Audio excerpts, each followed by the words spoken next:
Boys, what's up? We have a vehicle to protect. We are doing a full ceramic job on this one, including the sunroof. So we got a lot of work ahead.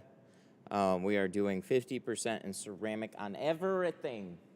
Windshield, sides, rear, sunroof, everything. Which, this will be a good one. This will be a real good one. Out comes the crowd that goes, but he's not doing 5%, what the heck? No need. Everybody has their preferences.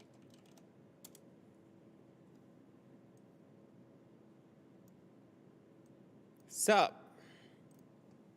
Lucas, you're always early. Cheers, man.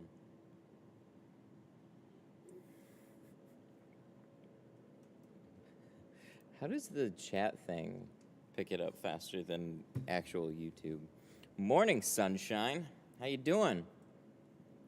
All day, every day, except the days that we don't do it.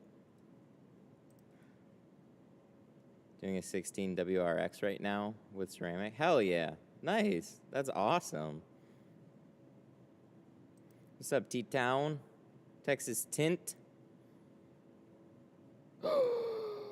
Tint Pro is Texas Tint Pro now. Wait, when did that happen?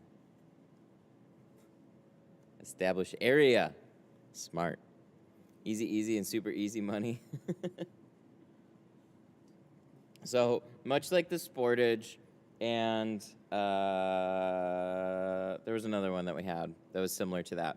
We're getting, like, small hatchbacks or small SUVs, and it's even more straightforward than the other ones. Couple days ago, respect. I have an appointment to tint my sunroof, 22, Elantra 22, what's a good percent? Well, most of them are already factory tinted, or factory privacy glass, so doing 20% will bring it to 5%, which isn't a bad bet because it's looking at the sky. It just means that you'll never really be able to see it in like late evening, not near as well. So if you still like to kind of see out of it, I suggest doing like a 35. It'll give you some extra darkness if that's what you're going for. If you're going for some extra darkness, I like 35 over it. If you're just doing it to like, hey, it's just too bright up here, then do 20 over it to bring it down to 5. And then you always have the shade if you just like, hey, the glare is just super irritating, right? Or you could just do it in 70%. Like this one, we're doing it in 50%. So it's just going to give them the ceramic feel on everything, including the sunroof, which is cool. I'm taking the weekend off from tinting, working on my own mirror hangers. Love Rick so much. Time for me to... Ooh, dang. That's cool. That's really cool. You know, I actually need to get some because I'm running out of his. I know, like, that type of stuff I'd usually hit up Carrie for. That's super cool you're doing it, though. Because I'd have to have him design. You know what I need to do? I need to do, like, a whole design on my door and the window there. This is such a back corner space, and I need to dress it up on the outside, too, a little bit. Because it's scary. I'm a mobile detail. I love to learn how to tint, add window tinting to my service. Nice, very cool.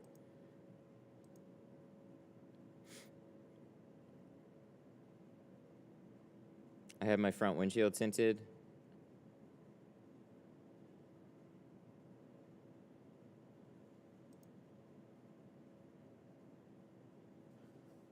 My front windshield, I also had my front windshield tinted, and it seemed like they over-tinted and went below the matrix, so the plastic dashboard and the film are rubbing against each other.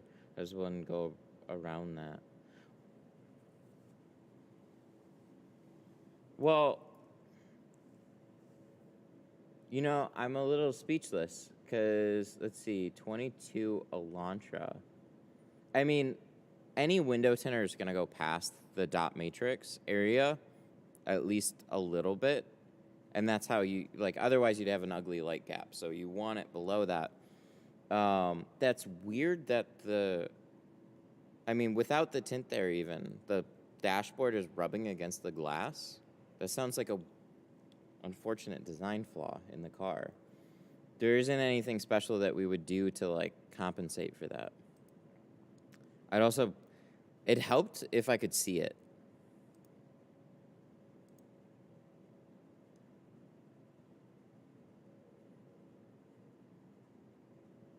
I'm looking forward to see you do the back window. I had a 2020 Jeep Compass the other day, which kicked my ass. Ooh, sad to hear it. We've actually done quite, like, what have we done? What have we done? I'm gonna actually pull up the list here because we have done quite a few. We actually did a Jeep Cherokee. That didn't have much of a spoiler, but it does have a little. Oh no, it's got a regular spoiler there. See, look at that. So we did a 2020, or we did a Compass. Actually, I don't remember the year, but newish enough. We did a Kia Sportage, which also has that same spoiler in the back. We did a Mustang Mach-E, which had a super aggressive spoiler in the back. This one is going to be the lightest of all of them. But I go through the exact same explanation on both the Cherokee and the Sportage. So definitely skip forward to that point in time. I show in those live streams how to actually splice your tint so it comes right to that seam at the top, where, like, the edge of that dot matrix sometimes meets that spoiler on there. So check it out. This one, you're not going to see it as much because they were nicer about the way they made the glass, thankfully.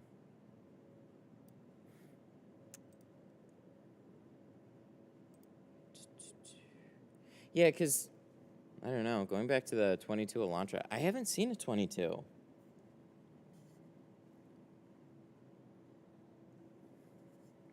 I took the wiper off, but the spoiler was in the way. I'll watch those. Thank you, bro. You are welcome. You are very welcome. Yeah, it'll trip some people up. They're honestly not bad. You just kind of have to know how to deal with it. It's not. It's awesome. Don't come in here and say that.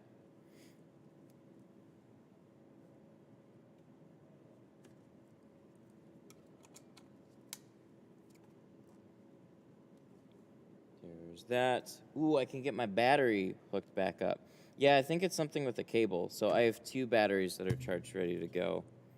So we're going to go with the white one today because that one is good to go. And I have the other stick one on backup just in case.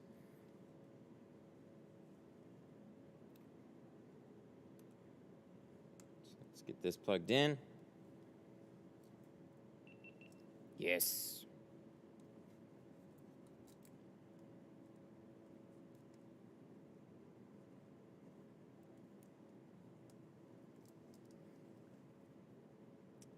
This all set.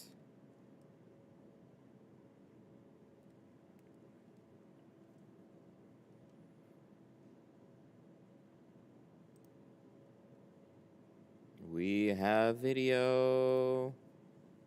Heck yeah. And that. 3, 4. There we go. That's it. We're good. Microphone.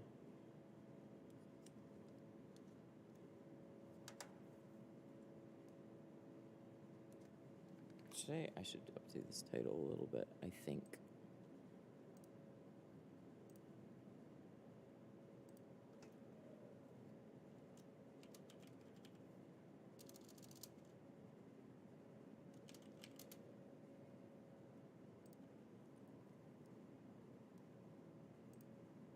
All right, let's do this. We gotta work today. I'm gonna have to remind myself like 5 times that we're doing a sunroof because it's just not normally on the agenda. So I'll be done with the car, and then oh yeah, I got to do the sunroof. That happens a lot. That happened a lot with windshield strips. Let's bump this up. Let's go 5,000.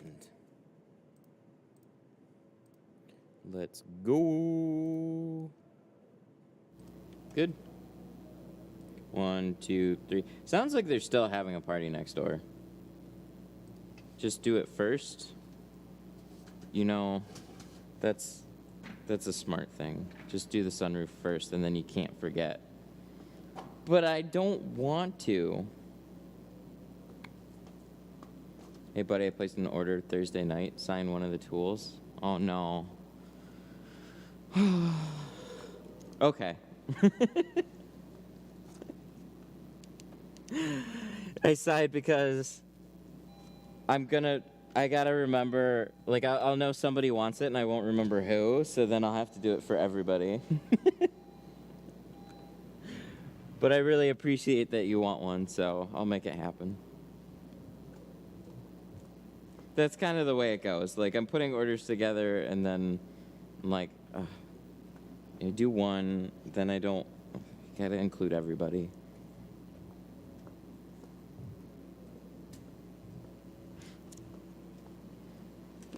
I swear, at some point I'm gonna have to stop. CRV. So we've had a bunch of these hatches recently. Now, most of them, the dot border, which this one has just a hard border, it's not dots, well, it feels slippery, goes all the way up here to the spoiler. This one comes down about here. So it's gonna be a lot easier to cut out. Same principles apply though. And then also, we've had Ford, and oh my God, it stands up. See? A lot of the foreign ones, they're nice because the wipers just stand up out of your way.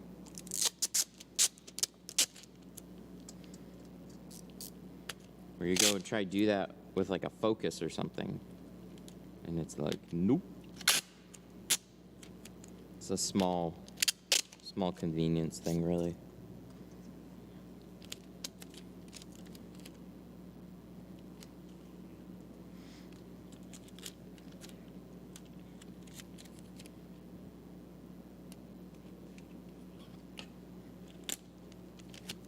I'm doing a CRV right now. Do you get a nice new one too? There's like a handful of years back, the CRV was not super nice. Going all the way back to like the early 2000s, it was an utter pain.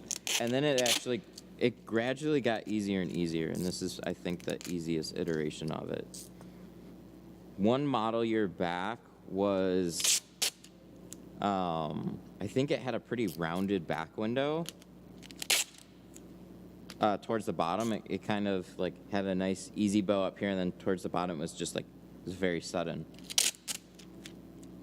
Or it was, maybe it was opposite of that. The HRV, I haven't done one. I've heard people talk about them. I just haven't had one in person.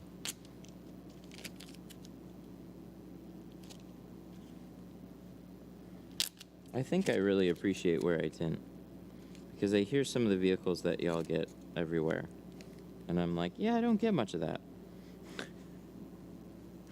I don't know. It's not all sunshine and rainbows here, but today it is.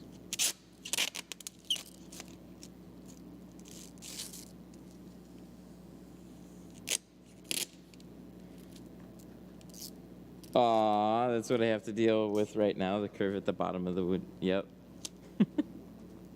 I remember that one. It's not terrible, because it's still like a small back window, but yeah, it throws you a curve. That's for sure.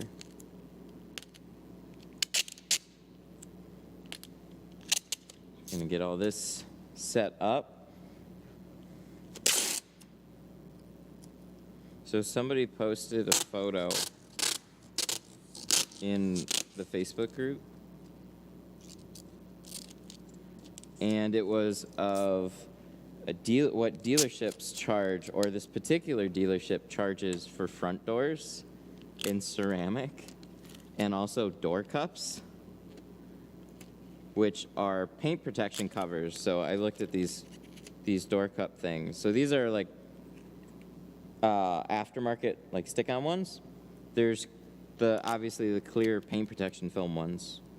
So when you reach in your handle, like you can scratch this whole area up just with repeated use, nails and just whatever. You're not being careful, scratch up the inside of your car right there. They charge $1,000 for the door cups, and they charge $1,000 for the front doors.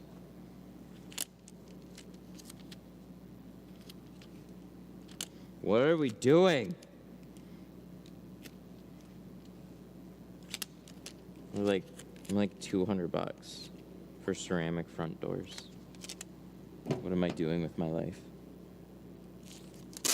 I know dealerships mark up a ton, and then they roll it into payments. So, like, people don't even think about it a lot of the time. They're just like, oh, it sounds fancy, right? You're a dealership, ceramic protection for your front doors. $1,000. I'll show you the picture. It's nuts. Canon. I got 50%. What was that other one? 50 and 20. Ceramic, I love it. Nice, very nice. Oh my God. I put this Carbon Plus on my Blazer, and it's just, I was driving with some standard stuff for a little bit, mainly because I was making videos and TikToks and stuff. And now I'm back to ceramic, and like, you can see it on a hard day. God, this is really annoying.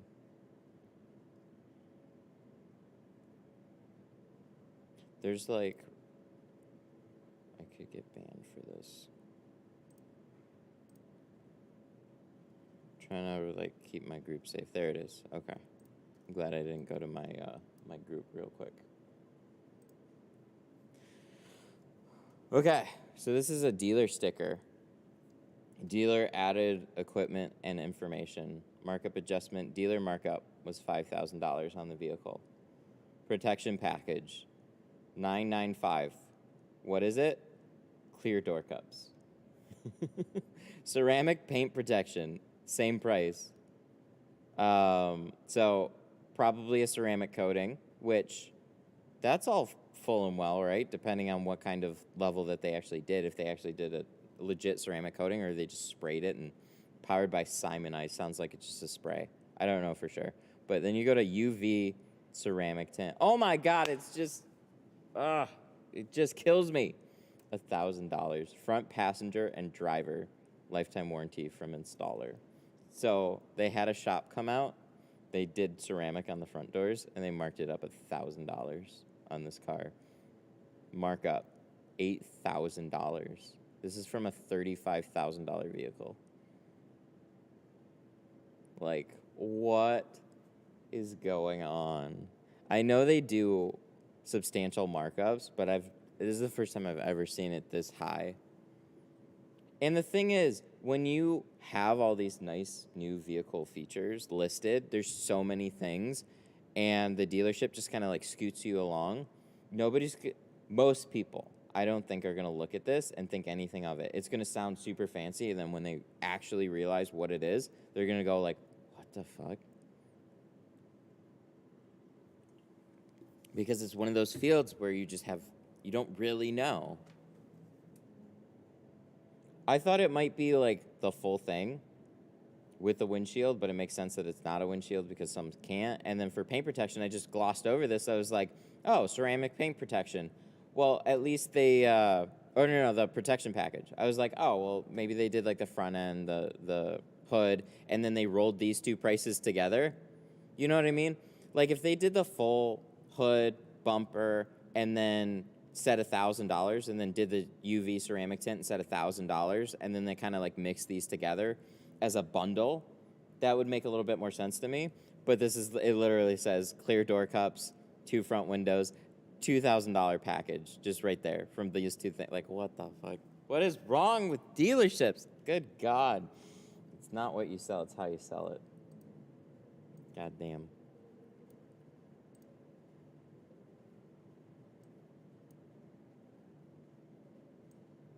I work at a Toyota shop in my tint. Guy charged me $350 for sides rear and windshield brow. Yeah, this one, like, this is the full thing. So for context, it's like dealership charged $1,000 for the front doors. I'm doing ceramic on front doors, rear vehicle, windshield, and sunroof for $7,000. At the dealership, this would be like a $5,000 job at that. Good God.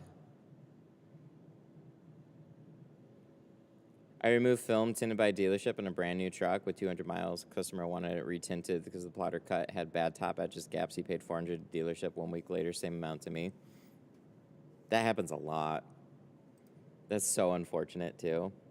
Because, okay, the way dealer in-house programs work is they will pay somebody hourly and they will set them up with a plotter and a software, and they'll have somebody from the company. This was what Permaplate was doing before, and then XPEL actually bought Permaplate. Permaplate was like huge in this. Lumar also does this. So everybody that's a Lumar dealer that really likes Lumar and, wants Lumar on their cars, and then what they're also focused on, like their business is selling film. It's what they all do. They want to sell as much film as possible. Well, dealerships will eat through a ton of film because they got a bunch of inventory and they're all going to outfit the vehicles the exact same way. They're just going to throw window tint on every single one of them that they can legally. So they cut it out on a plotter. They pay somebody like low hourly because they work at a dealership. And then they have somebody from the company come out and teach them how to tint. And because it's the same vehicles over and over, you can get used to that car, that same 5 types of vehicles that you're doing. And especially when you're in like a Honda dealer or something like that, you got a lot of straightforward cars to work on. And it's just that same rinse and repeat all day, every day. And then they mark it up 500, 1,000. Like I thought most of them I saw around 500 for like front doors, which is still pretty crazy. The first time I saw it at 1,000. The difference of the dealership is your financing. Yes. Yeah, that's a big difference. You're buying a very big, expensive package, and they just roll it into it. But the fact that it's marked up so much is absolutely absurd. That is, it's so sad. That's an insane markup on front doors and door cups. Like, door cups, I can't even, door cups, door edge guards, no. Just the little cups. Probably paid somebody $20 to do it. And probably had about $20 in material.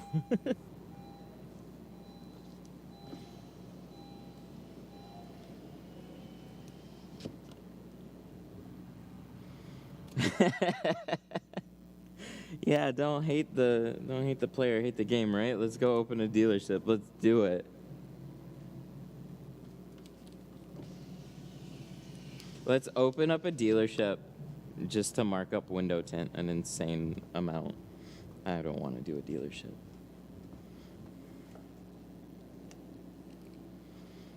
No, so the other kicker is it's not a factory process. So you kind of get all this, and it feels like a factory process.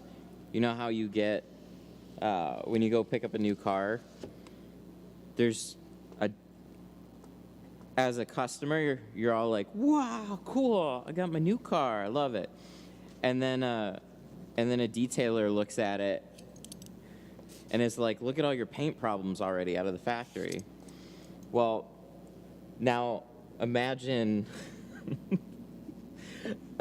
somebody getting paid like $15 an hour to tint 5 million cars on the dealership lot, and you're just one of 5 million cars.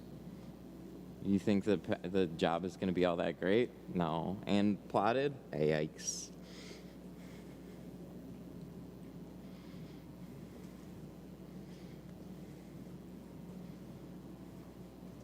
So as a couple people said,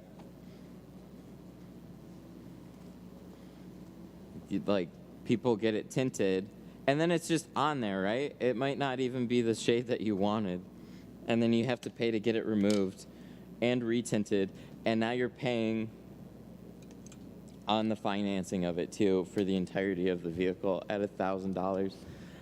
Yikes.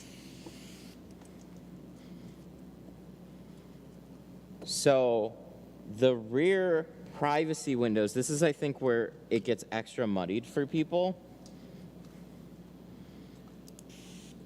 The dark windows on the back of trucks and SUVs are from the glass manufacturer. So that is the actual glass being colored in the factory. On front doors and windshields, in a lot of states, you're not allowed to have it at certain percentages. So they won't do it with the full glass because they want that vehicle to be able to be sold and driven in every state. So it's got to be compliant with every state law. So dealerships then can do some aftermarket stuff as long as it complies with their local state laws. Or after the vehicle is sold, sometimes they'll do it too. Or they'll just write things funny.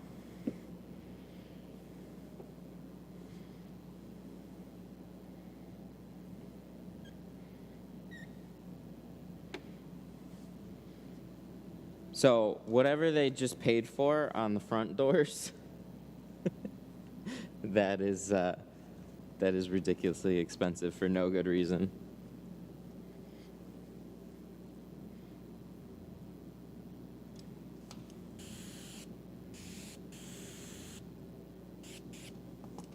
I wonder if there's a coating on these windows. This doesn't feel like regular glass to me anymore. This feels like really slick glass. I wonder if my glass aid's gonna stick.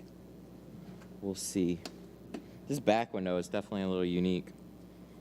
And then if it's on that, it's definitely, you put it on the windshield too, right? So we'll see. Let me put these wipers up. Actually, that one's fine. Let's put this wiper up.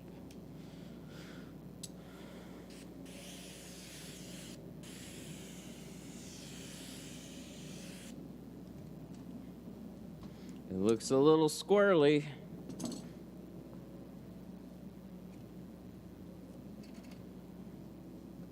But, yeah, big bummer. Got charged $700 from a dealership. They put $35 all the way around. He asked for 5%. That's even worse. 5. He asked for 5%. They did 35. So is the dealer actually gonna then get it covered or go like, oh, sorry?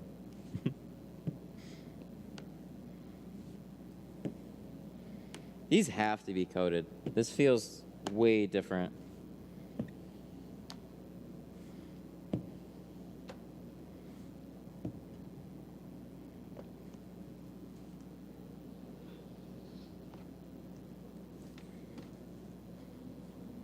I'm in Colorado, and I unfortunately received a hefty ticket on my Explorer. That's no good. We don't like that.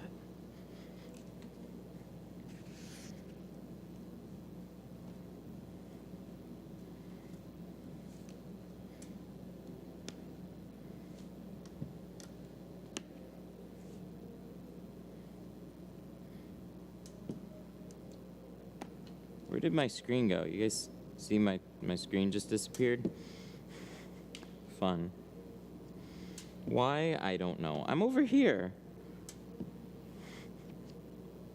It wasn't doing that a couple weeks ago. Why? What are you doing? You can do there.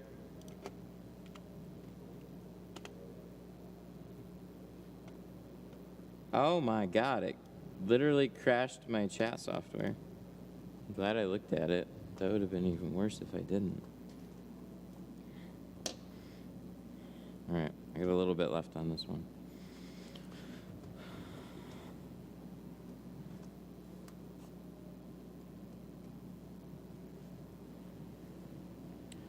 I don't know, this seems kind of interesting to me. Is this gonna stick? Oh, I guess so. Okay, that's fine. Actually on this back, I'm just gonna do plotted on the back. I was just making sure that it was sticking on the back. I guess I should have focused on the windshield.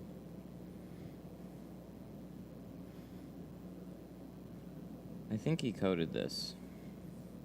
Still got some grip. Not as much grip as I'd like, though. Yep.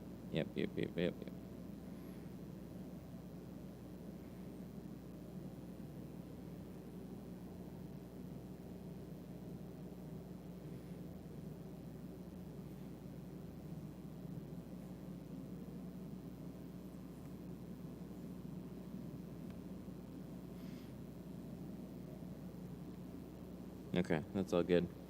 This is one of the weirdest matrix decisions I think I've ever seen too. So I've done this before. There's like this lip here on this side of the glass, and then the dots are laminated in between the glass. So on the outside, you can see the dots throughout this whole area, but on the inside there's a nice ceramic border around this whole thing too. It looks really weird on the outside that way, but I guess you wouldn't really notice from this far away. It's just a weird decision. In my state, it's illegal to get pulled over just for tint, so you can basically have any tint anywhere as long as you drive within the law.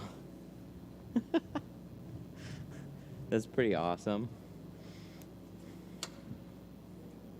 And then a cop says, "Oh, you were driving crazy," and then writes you a tint ticket.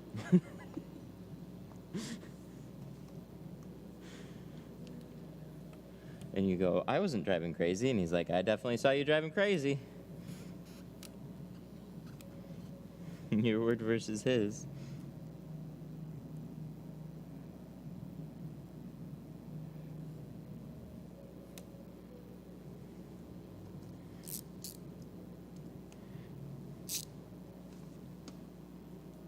All right, we're done this one. Let's go grab the other one.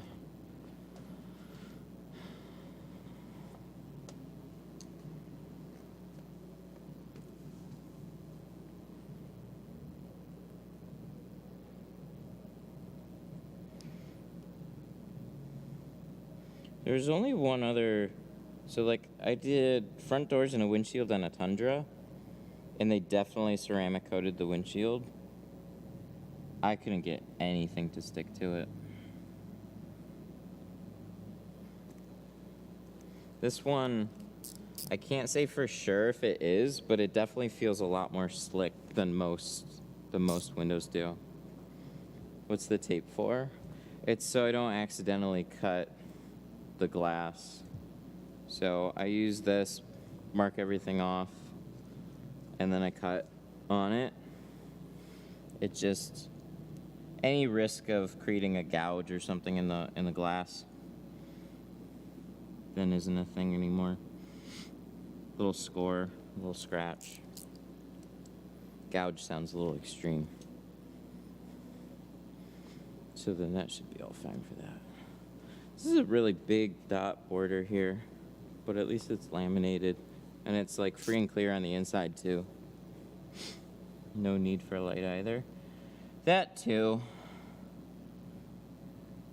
I look at it the other way.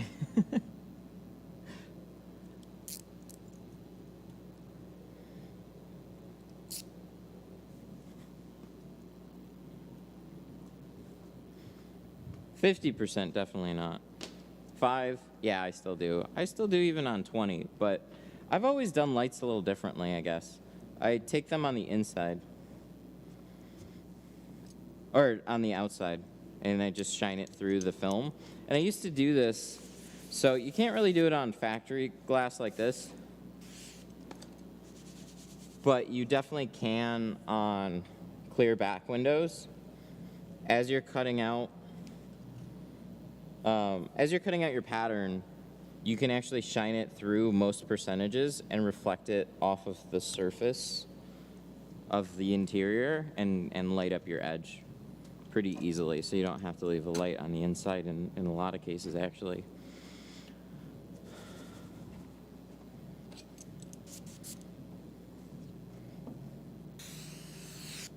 Did a removal and the whole back window was scratched from where they cut it? Yeah. Isn't that wild? Some are really bad. And that especially, you want to make your client aware of. Because they didn't notice it then, and then when they get it retinted, then there's a possibility, they're looking closer at their back window now. And then they all of a sudden see this line and go like, hey, what is that? What was on there before? I didn't see it before. Had to point it out first, got it. Nice. Good. 22 Santa Fe. I'm not sure. It's probably not hard. I just haven't had one, so I can't say for sure. People are saying the Elantra was like surprisingly different, so I don't know. All right. So we gotta get started on this. That sunroof. Nah, I'll do it after. It'll be fine. I need some 50. Are these?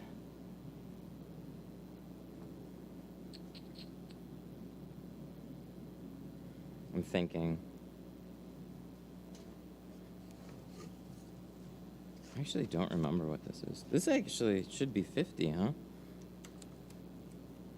Let me meter this. If I remember right, this was Pro Nano 50. And I cut it a little short. 44. Oh, I wanted to do another thing. Because we've got a light bulb and our BTU meter, what I wanted to do was a little comparison.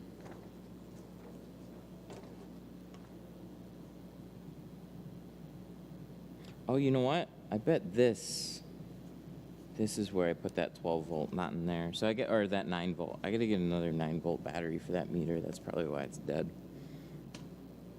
Dang it, I can fix this. Okay. So, because we're doing ceramic, actually, I think I want to start doing this for a lot of cars. Here, let's just free up a little spot here. Right there. That seems good.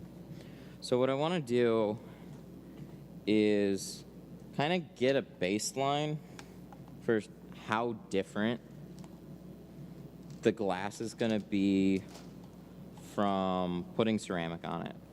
So, I mean, you're going to have to trust me on this one as far as like, oh, I can feel heat. So, heat. I can still feel heat for sure. It's not crazy though, but I can definitely feel the heat eking through. So we're at 150, 160 with a high of like, yeah, about 160 on this one. Oh no, there we go. I just gotta center it. 200 something. You see that? If you get it pointed just right, we're about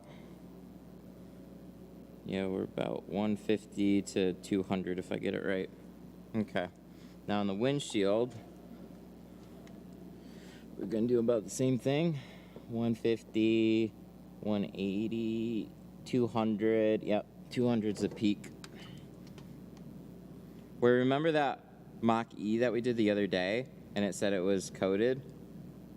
and we couldn't feel like any heat through it. So I just want to kind of start getting a baseline and do some like before and afters. So this is factory privacy glass, which is, as far as I know, pretty much just colored, but this is lower. That's interesting. Yeah, I can definitely still feel heat through it. It's doing something. It's glass. It's doing something. So we're about 95 at the peak. Average about 70 to 80. Trying to get this like centered or something, but I can't get it to go much over like 80. Interesting.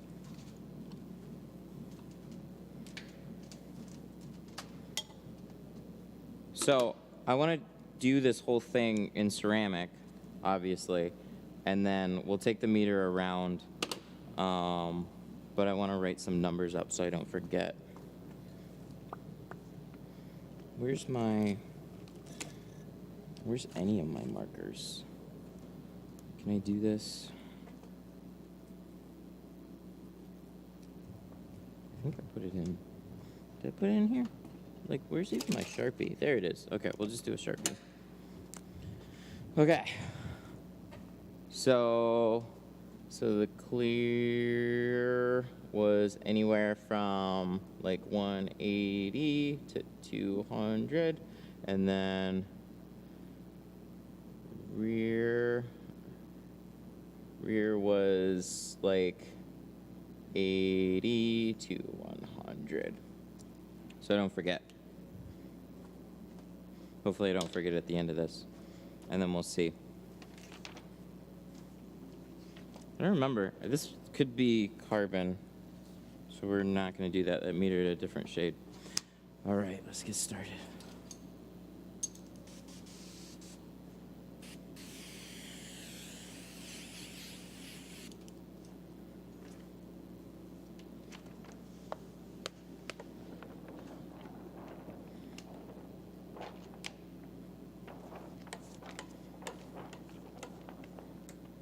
Full disclaimer, this is going to look real light throughout, and then when we get it all closed up, it'll look a little bit darker, but because we're doing 50, this isn't going to look super dark or super different.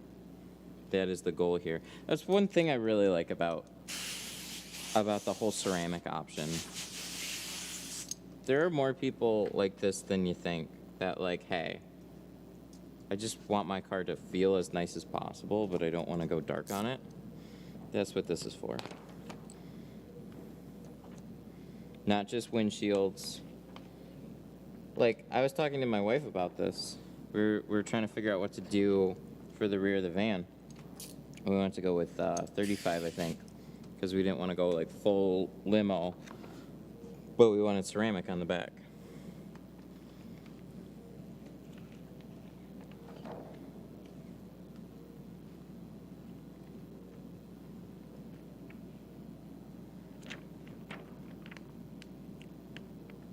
This is Pro Nano 50, so this is some good old ceramic. We've done this on a lot of windshields. We haven't really done it on many other vehicles as far as the sides and the back goes. It's typically been like 35, 25. But now we're doing 50.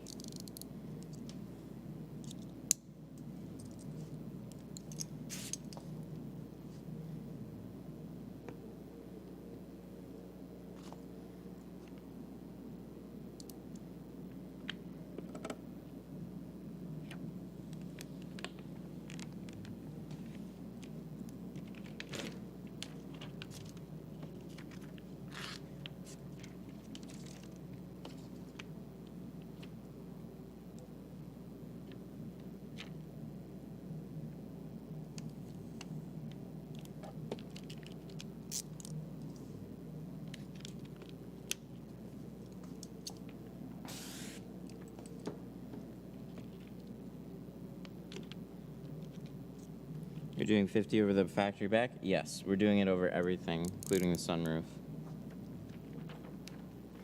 we're going full ceramic.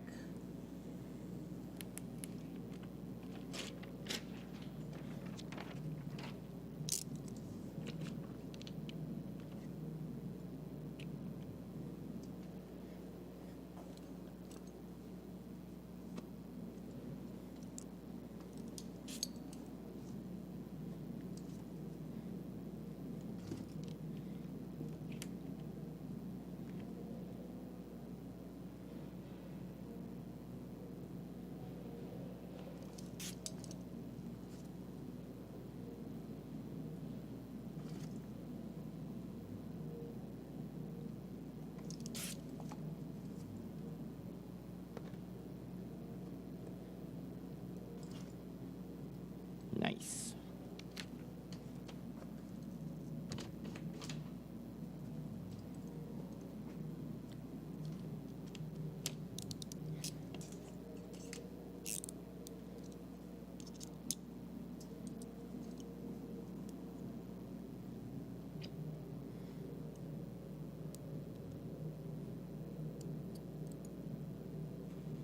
By attending your training, what film and software do you get access to? Well, I'll use Film Cut if you want to check out the plotter. There is no particular brand advantages that you get for attending the class. It's knowledge and skill refinement that we specialize in.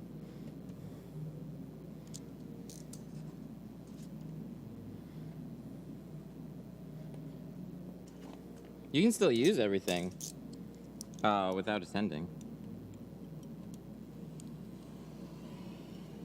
I hate the whole gatekeeping software thing. It's really annoying. I'm just tired of it. I don't know what to recommend to people. Yeah, let me lift this up a little bit.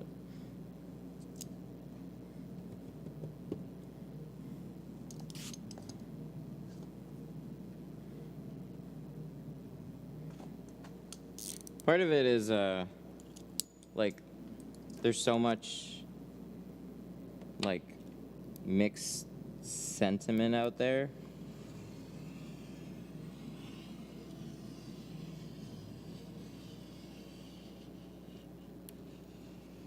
DAP is so far the best I've used.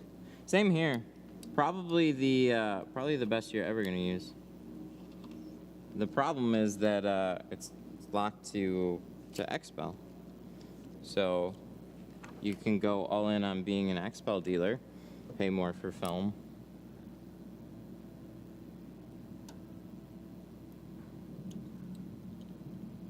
And can't use anything else, really.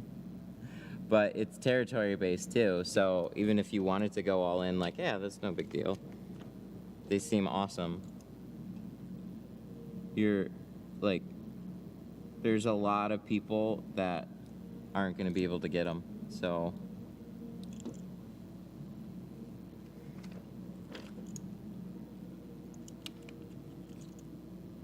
How do you manage your inventory?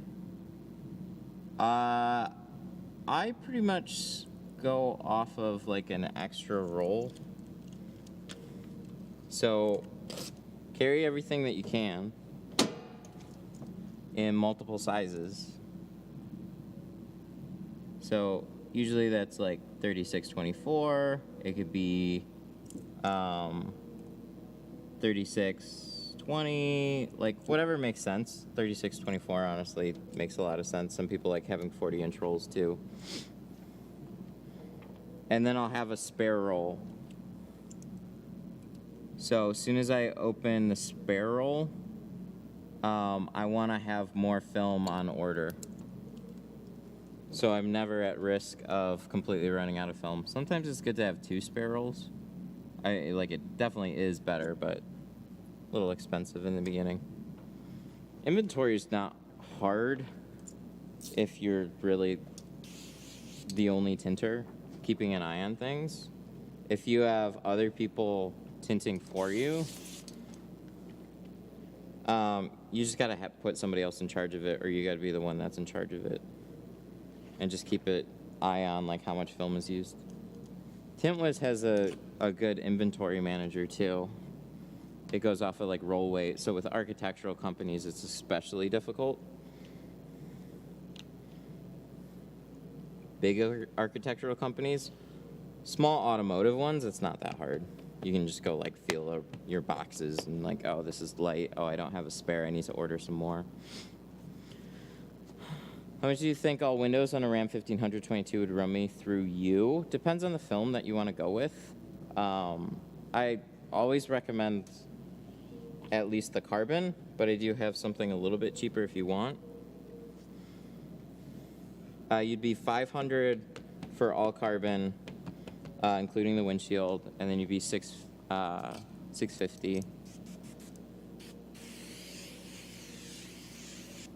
$650 for ceramic, which is what we're doing on this one.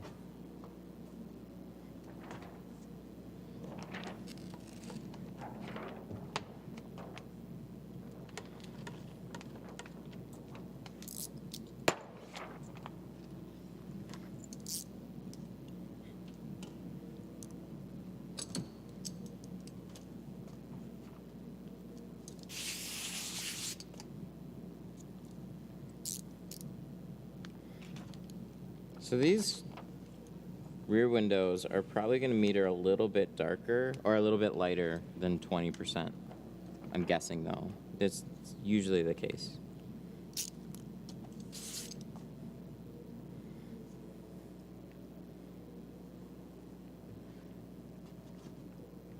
So 50 over it.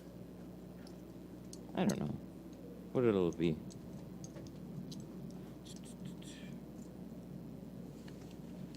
Where did my... What the heck? This is that knife. What did we do with the... Oh, we dropped it. That's what we did.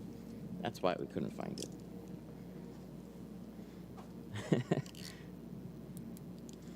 The film rolls always torpedo. So... Yeah, a lot of... Like... Part of it is 100% the film that you're using. So if you see me grab like a full carbon roll, it's just slicker. That likes to torpedo way more than the ceramic and the Pro Classic do. That's what gets really hard to kind of explain with tinting. Like there's lots of little subtleties and little differences, like even the way that the film tears away. So like this, some of them are more rigid, some of them are real soft to tear away. There's like so many subtle differences with window films. So these have a slight amount of like static to them, so they're really easy to handle. The C2 is like, nope, see ya. It's got some more friction.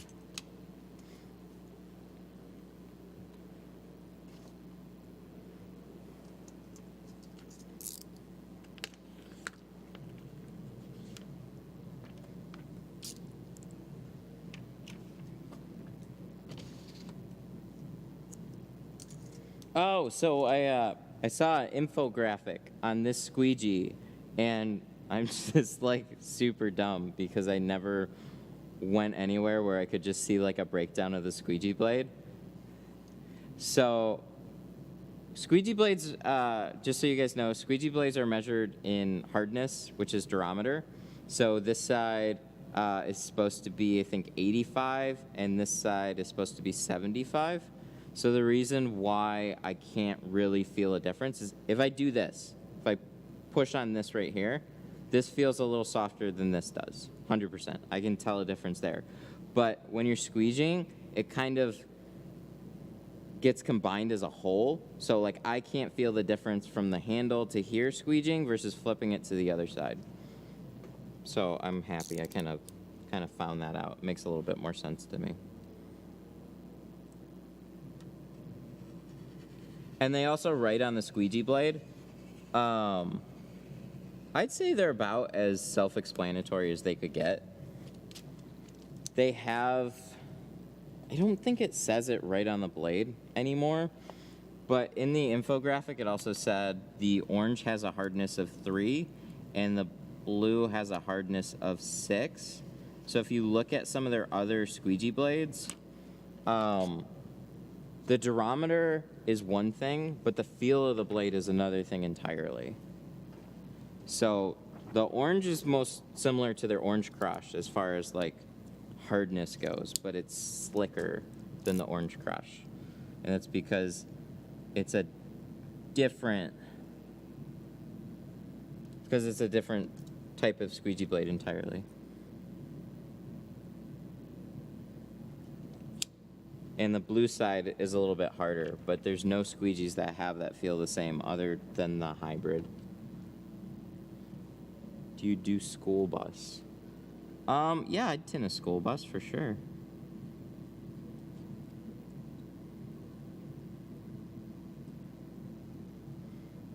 I've done a couple, but they're like school buses that were converted into like party buses.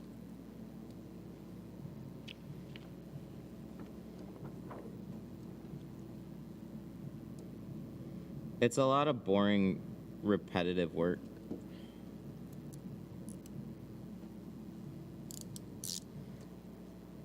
How much ceramic? I'd have to look at the bus. It's not just like, bus, how much?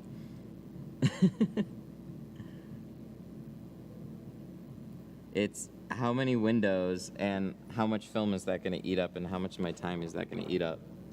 So in the past, it's been about, I think it was like $1,500 for like the entirety of like a shorter school bus. And it took a good part of the day.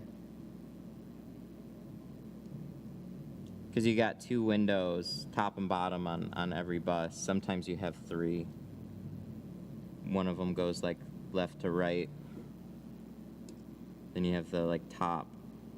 So you can have like 3 panes for every every one that you do. It just entirely depends on it. Now, I don't know. I don't even know. I'd have to look at it.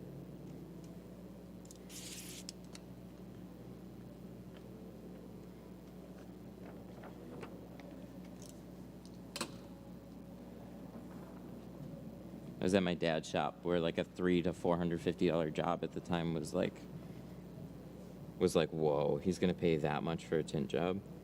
Now it's like, oh,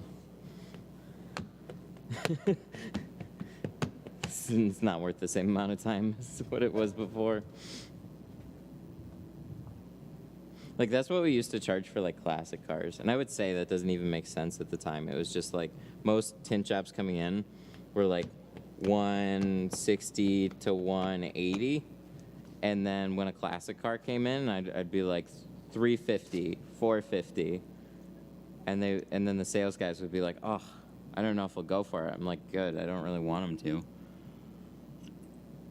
because I'll have 3 regular cars done inside of the time that it takes me to do that.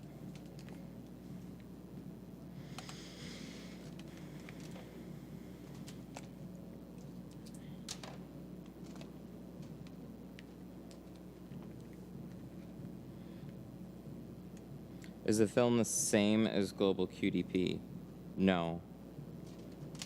No films are identical to global. It's a meme.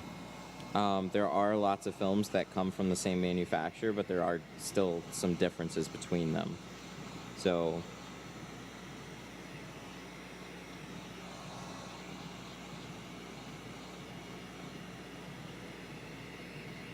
yeah, some of their films come from the same place, but they're not the same. You can put them up side by side and you'll be able to see some differences.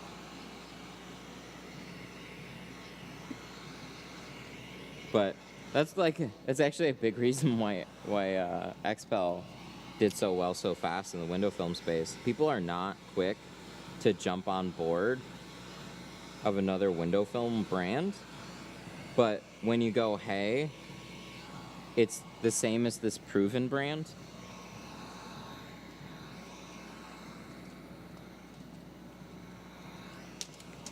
then it's much easier. It's like, oh, well, it's the same film with better branding. Sold. That's what they've done. I don't think they're exactly saying that, though. But people now talk a lot more, and like you hear a lot more about manufacturers and stuff. I read somewhere that Tint was global reboxed.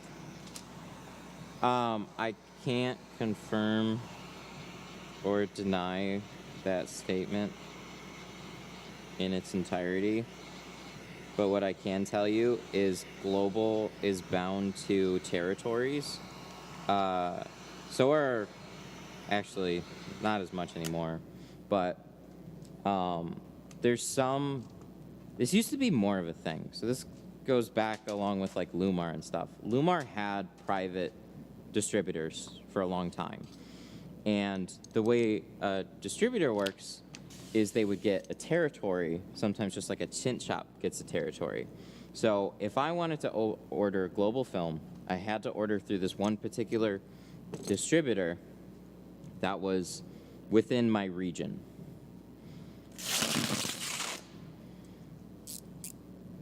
So global still does that.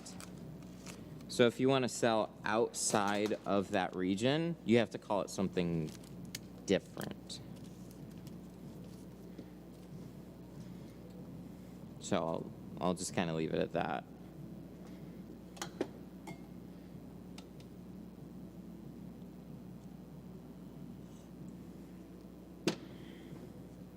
And it's kind of unfortunate because, like, it's just like Solar FX Dragon. Oh, like Solar FX Dragon, they sell global but only to certain states. I actually didn't know that. Yeah, that makes a lot of sense.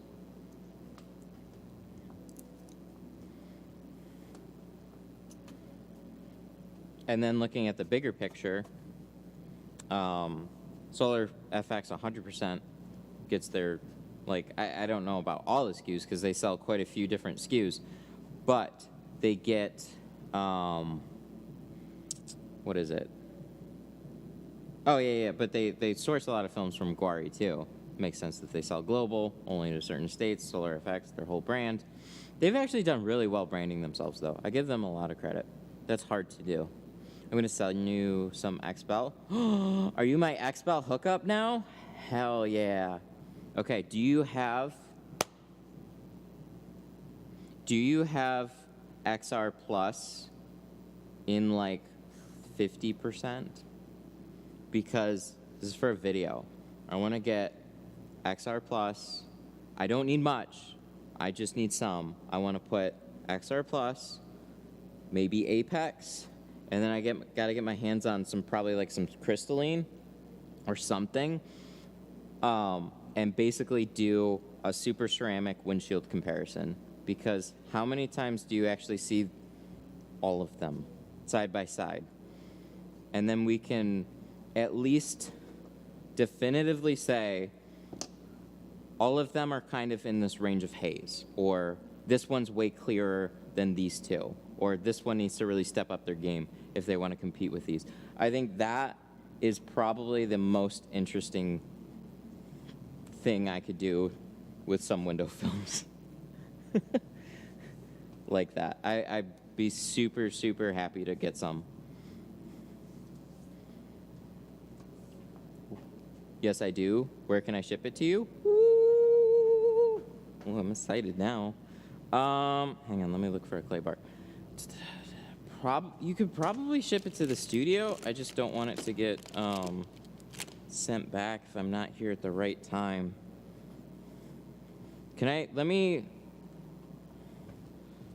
You want to shoot me either an email or hit me up on Facebook Messenger?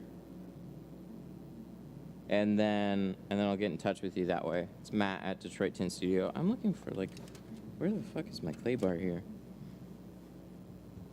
Okay, Matt at Detroit Tint Studio, and then we'll figure out the shipping details. Dude, I'm excited. I didn't know where I was going to get some of these films from. Here, I'll type it.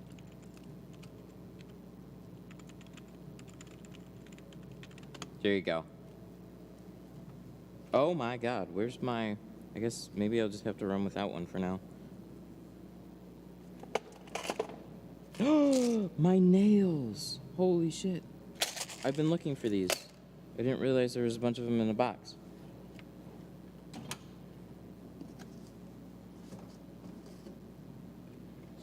Alright, I swear, we'll get going on this. I'm just still... for whatever reason, I can't keep track of anything. Everything's a mess that I've put back. I was looking for a clay bar. Thankfully, I found one.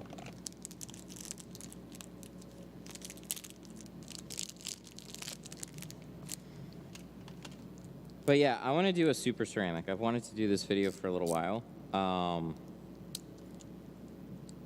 I would love to put...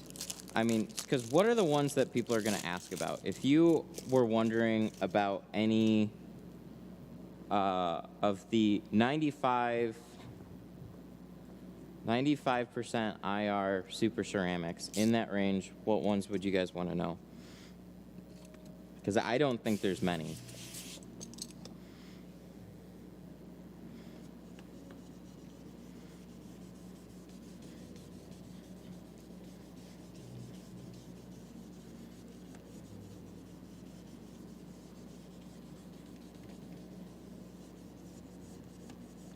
Oh yeah, I didn't see it, but I heard, yeah, Rick gave away a lot of stuff. April Fool's Day, you guys aren't gonna get it. I'm just kidding. Of course he's gonna send it.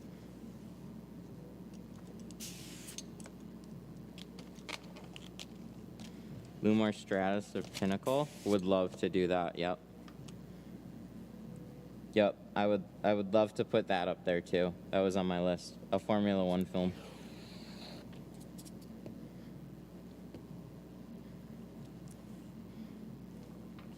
And then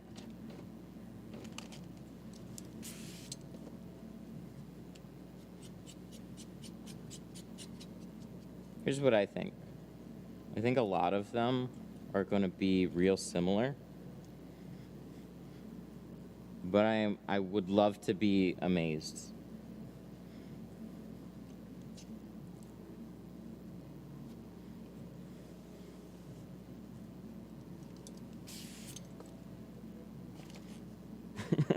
They did that, April Fools. You're not getting anything. How to make all your loyal customers hate you in 2 seconds.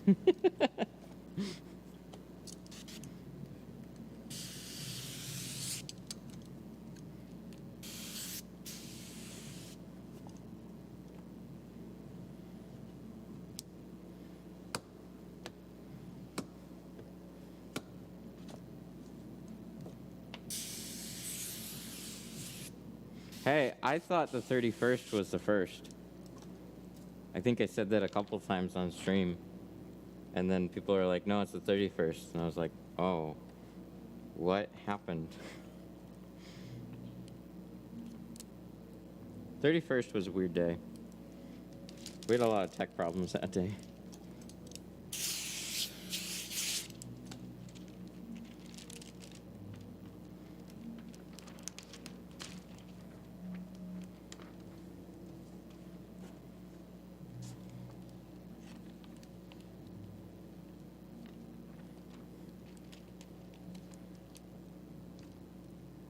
Do you use distilled water? No, I use sink water, but it's got a good filter attached to it as well.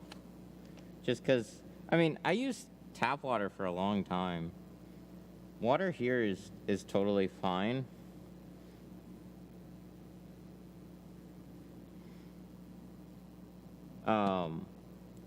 If you have like a lot of sediment in your tap water or something, then yeah, you're gonna want to do something about it. For the most part, it might be responsible for like a speck or two, but yeah, I put a carbon filter on it. Have you always used the same squeegee for cleaning and installing? No, definitely not. I mean, this past year has been a new squeegee like every 6 months. We tried I think the entire Fusion lineup.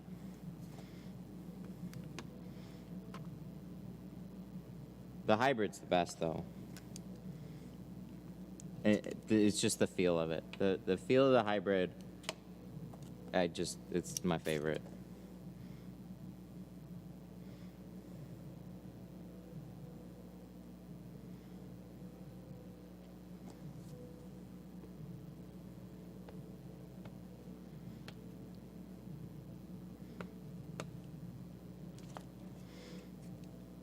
Orange Crush is really good too.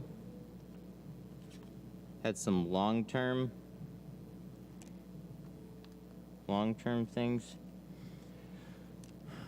What's your second favorite? Okay. Real talk.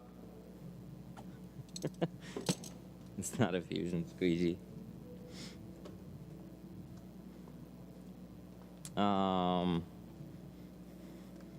It's the Blue Max. It's the Blue Max on my site.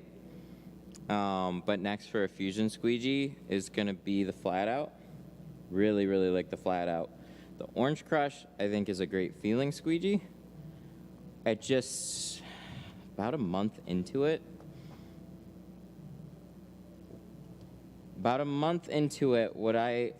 I had a couple issues, or I had one major issue. It was leaving like rubbery Orange Crush streaks on the film.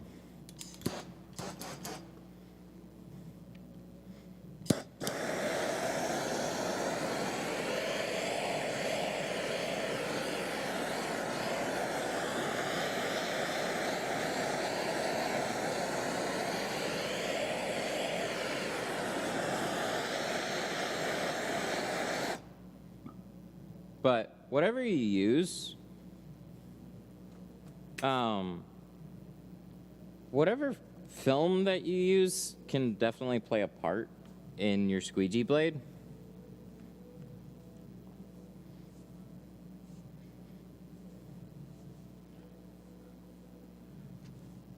I just ordered a Blue Max from you to try out. You'll like it. You'll like it a lot.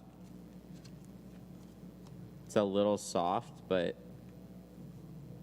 it's really, really good.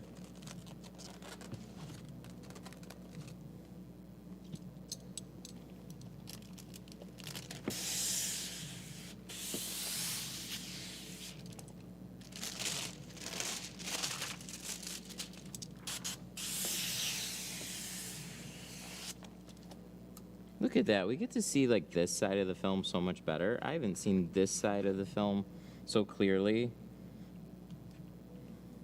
on a door in a long time. I'm thinking of ordering your whole lineup. That's kind of why I have it tailored that way, is like everything on there is like something that I liked or something that had some type of like importance. That's like, I'm not a tool distributor.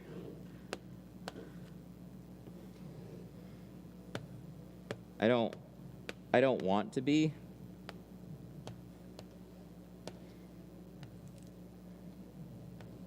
There's so many SKUs and things to keep track of, and this versus that, and you know, unfortunately stuff that honestly just sits on the shelf for a long time, but you want to carry it for those handful of people that really love it. That's what Sun Distributing and Tint Depot are for.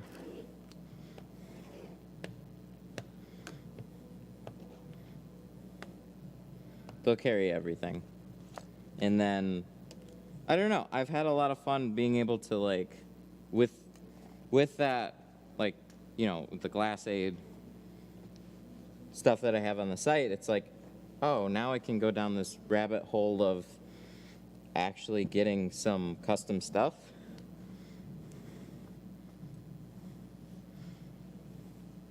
Which was kind of unreal. I had no long-term plans of getting a Detroit Tint Studio Tri-Edge. That seemed like way far off to me. And then we just kept plucking along here, and then I get a phone call from them, and they're like, hey,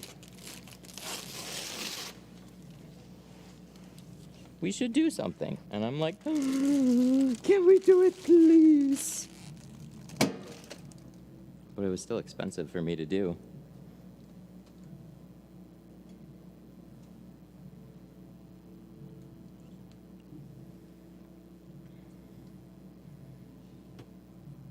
Blue Max on crack hybrids. They really are. Like, they don't feel the same as a hybrid or as a Blue Max. The blue on the hybrid, I'm telling you, it's different from all the other ones. It's just like when you touch the blade and you see it in person, you'll see a difference very quickly. You'll go like, oh, that's why he likes it. And it still might not be your cup of tea. I don't know for sure. But the hybrid it's a smooth blade, dude. So this is the difference. This is the difference between 50 and, whoa, that was not smart. Why did you do that? Doesn't look much different on the outside right now. And then looking through it on the inside, you can really see that right there. Oh, cool.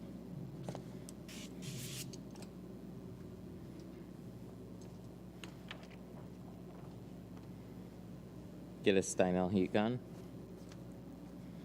Not yet.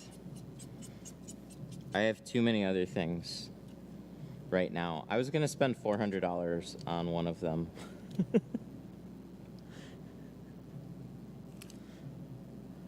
I can justify that on a tint keg any day of the week, but on something that I've literally seen go toe-to-toe versus a Wagner, it's like, it'll save me a few seconds, not as much as a torch, and it's probably a better, more reliable, hotter heat gun. It's probably worth what they're asking, but it's not going to help me out in the same way.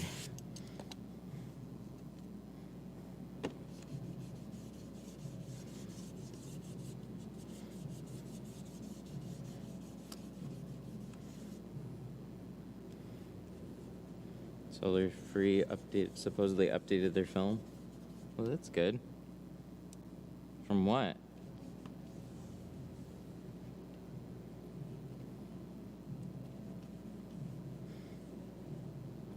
So what scares me about a lot of like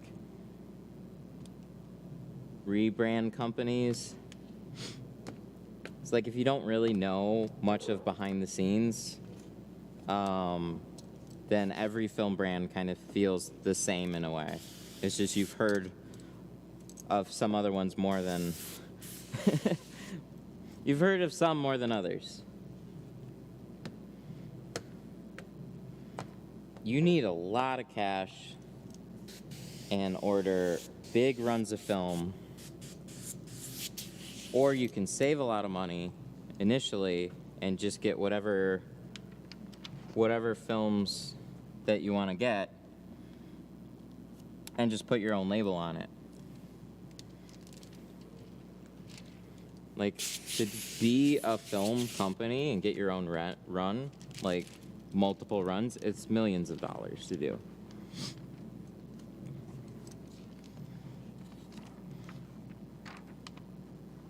So a lot of small operations don't have that cash. So they just find films and then they just put their name on it, and then their business is selling film, not trying to change anything. They're selling film.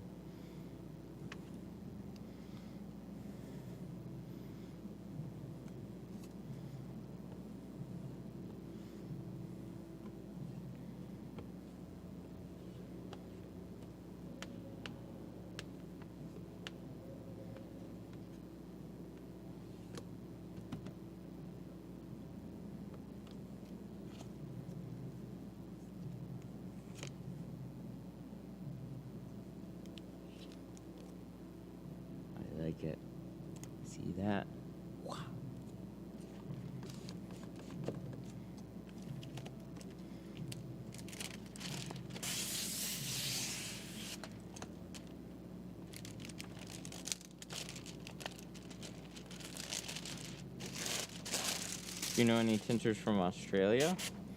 No, not really. I mean, we had one guy in here named Dean. I knew he was from Australia. But I really don't know where most people are from.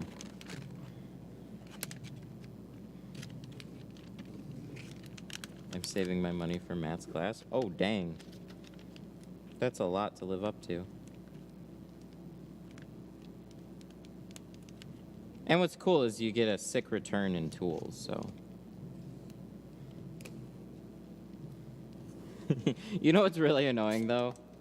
Is I tell people to get some film, get some tools, and try to tint before you go all in. And then I give people like a full outfit of tools. So I could see that that decision's a little bit difficult.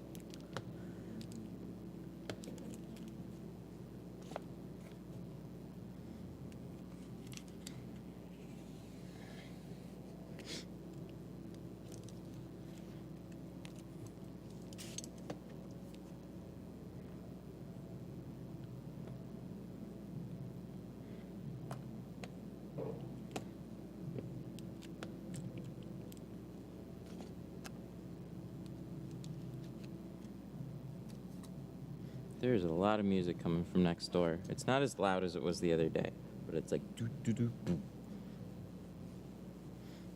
Which tool distributor do you recommend? Actually kind of depends a little bit on location, but like a little bit on location, but two amazing ones. Tint Depot, Sun Distributing.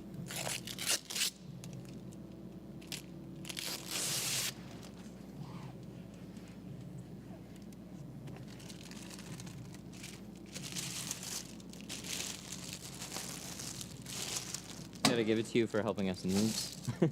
Hey, you're welcome.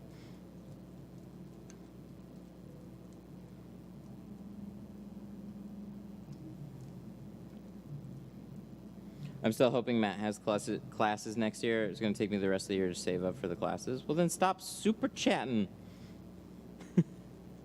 I appreciate them, but yeah, if you gotta save up for something, man.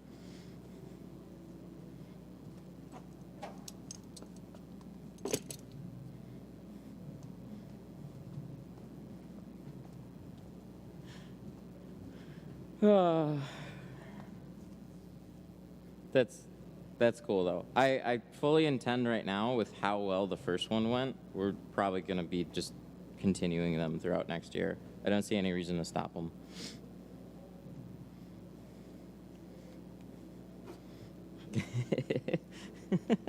No, super chats are too awesome not to send. All right. Well, I appreciate it, man. Oh, we gotta get plastic. I gotta go get more coffee, too. Somehow I'm completely through my first one. It's so early.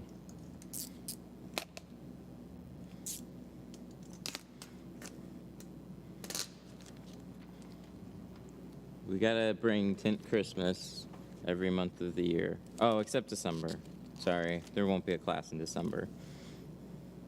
Holidays. We're actually taking a trip, so going back to the homeland.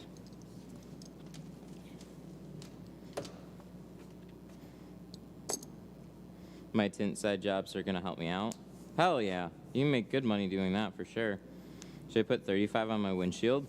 I love 35 on a windshield. I always give it with this disclaimer. It stands out a lot. So it's like, in my opinion, it is so the perfect shade to drive around with. If you have nice, bright headlights, oh, it's amazing. Because, like, it cuts down enough traffic glare to actually have it be, like, really functional. And then, oh, good. Okay, we can push this up. Saw a couple of bigger water spots, but I also took the torch.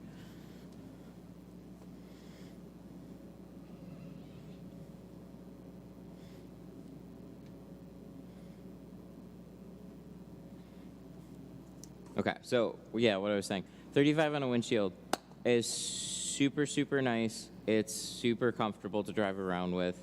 Blocks out like enough glare, enough headlights, enough sun throughout the day. Still might want to put a windshield strip at the top, but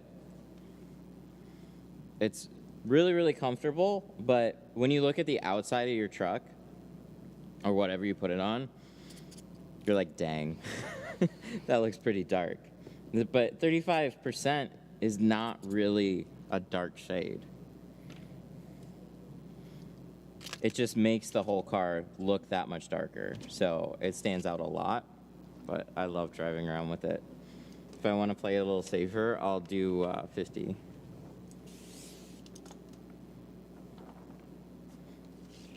Which is what we're doing on this one. So I had that TikTok that showed a clear windshield versus a 50%, which is effectively a dead TikTok, but would you believe only 2 people shared it? Most people said, I don't have TikTok. What the heck?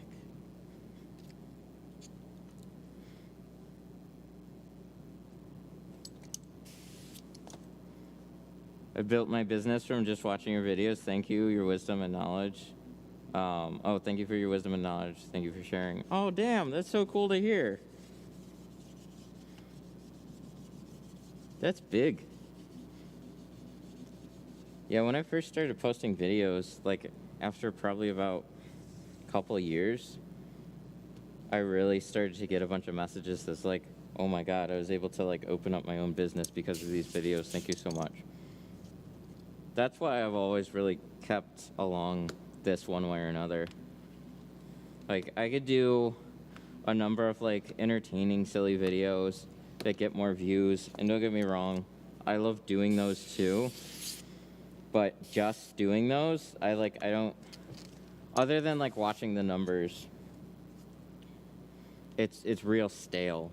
Because like you get comments, you get lots of numbers, and then when a video doesn't do well, it's kind of like, oh, well, that's a bummer. But when we do these streams, it's like, oh, we actually all get to like hang out and talk about work. And then you guys learn a lot more in something like this versus a video of me installing a mirror. Unless you want to see how to drill a hole in your Civic.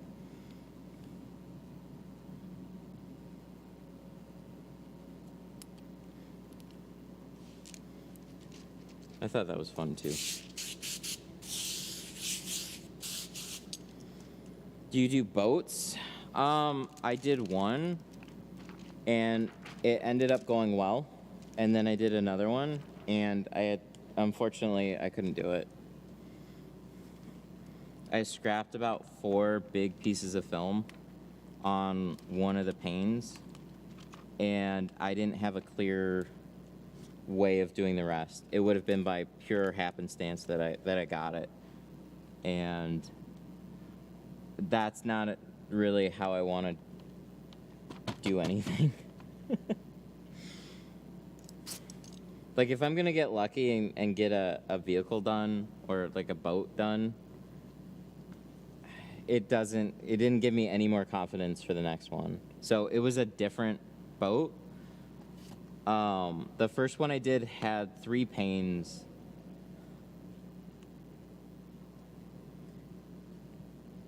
And it wrapped, basically like there's the one in the middle and then the 2 on the side. And so for example, it went from here, curved all the way around back to like a point. And that one took me like a couple of tries. And then I did the other side on the first try, and that was really, really cool. But this other boat was like 5 panes, similar shape to the one that curved around the side, but it just wasn't happening. Anytime I cut it, it seemed like it was the wrong size. You have gasket borders, so you know those like Subaru quarter windows, Civic quarter windows. It has those seals around like a hugely curved surface. So I've heard Malibu boats have a nice ceramic border around it, so I'll only do like really certain types of boats.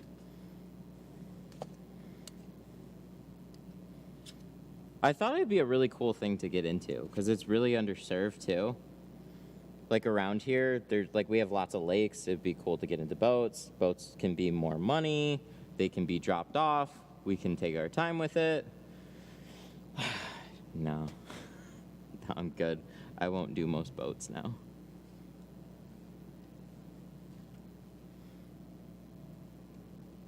Because it's like it's not unreasonable because somebody's got to like tow their boat in, right? So they got to bring it out, and it's not crazy to ask them to leave it for like 3 or 4 days.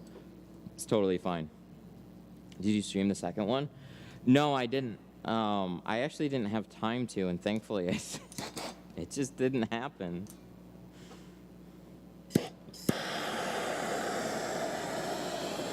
So I planned it to be streamed,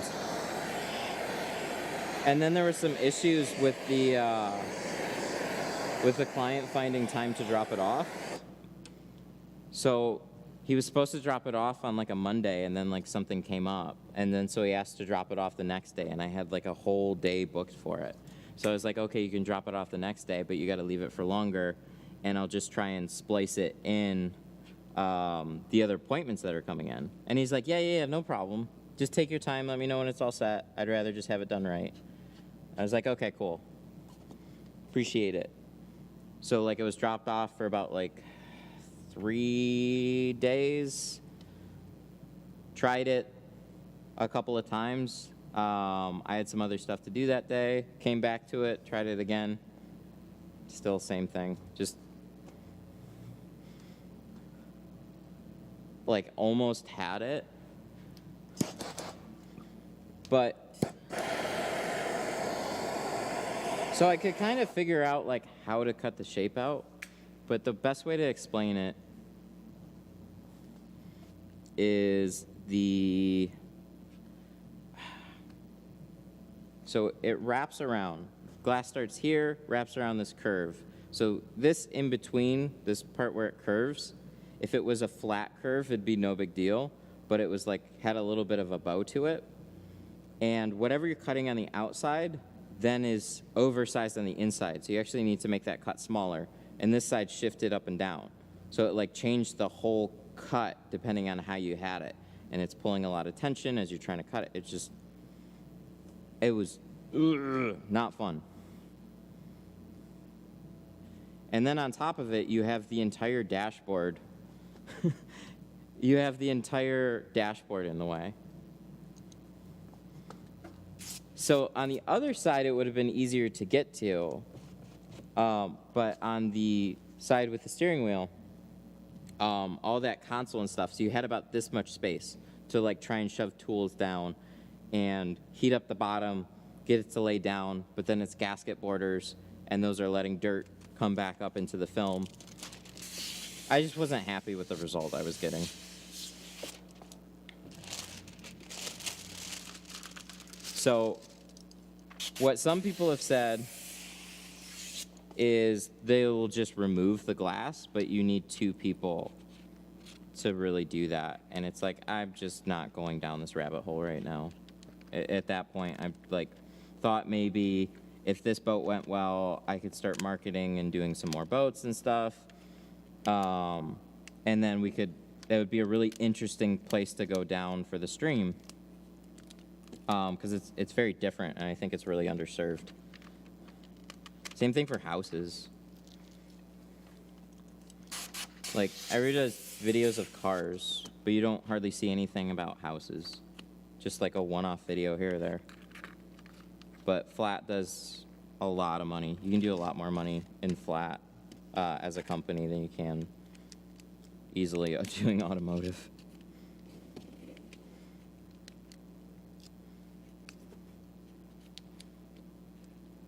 Grab. Thank you. Do they do boat patterns and software? Not that I've ever seen.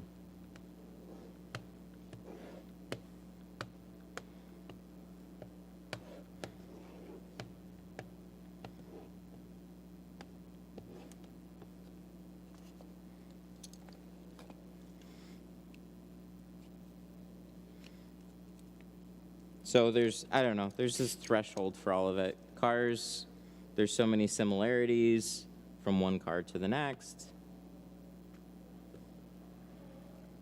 Boats, I mean, yes, there's similarities between them, and if it's something I want to dive into, it would definitely be worth learning and kind of specializing in doing boats as well. But with everything that I was just getting into here, like this is like last summertime. It's like I have enough car clients, and I didn't feel, I was like so bummed out on that one boat. After scrapping like 4 full pieces of film, you just look at it and go, I don't feel like I'm going into the next pattern with anything useful. I'm just taking wild guesses. Where like a Model 3, the first time I did it, I had a good understanding of what I was doing, and I was like, oh, okay, I sucked at doing that part, but I know exactly what I'm doing.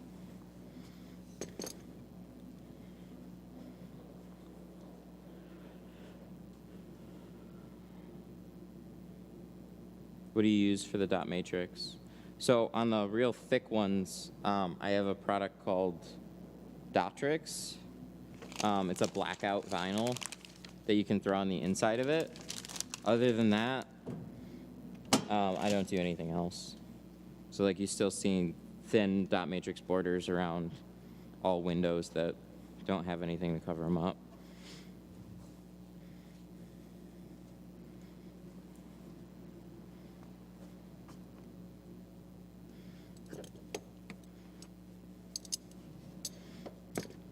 Hang on, I forgot, I gotta get plastic. This guy had a video on rolling the I'm guessing that means the film. Rolling the film the opposite way for the curve seemed to lay down better. This guy had a video on rolling. Huh.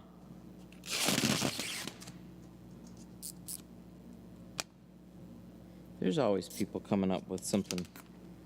Just when I think that everything's been discovered, there's always like some new twist. Then people are like, oh.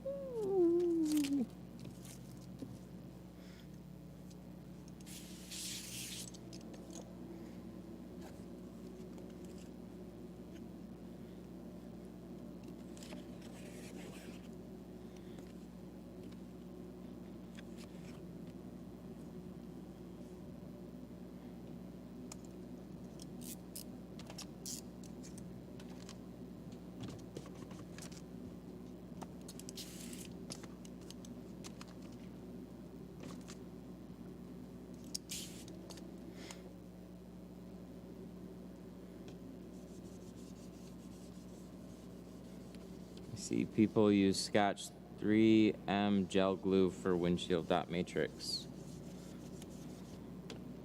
3M gel glue. I've seen glues before. There's a lot of people talking about using like Elmer's glue.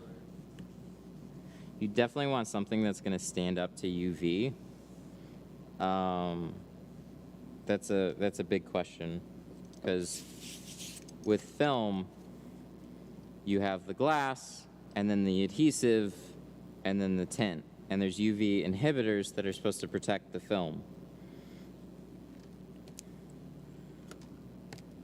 So when lots of people are taking Elmer's glue, I'd see a picture like a couple years later, and it would all be yellowed in that area. So you just want to make sure that, yeah, whatever glue that they're using would definitely hold up longer. But you could put on wide dot matrices, you could put a bead of that and try and fill in all those air gaps and make it look a little bit better. That would be for top areas. You're not going to do that for the entirety of the windshield though. There's like no good fixes for the whole windshield. Same thing with the back glass.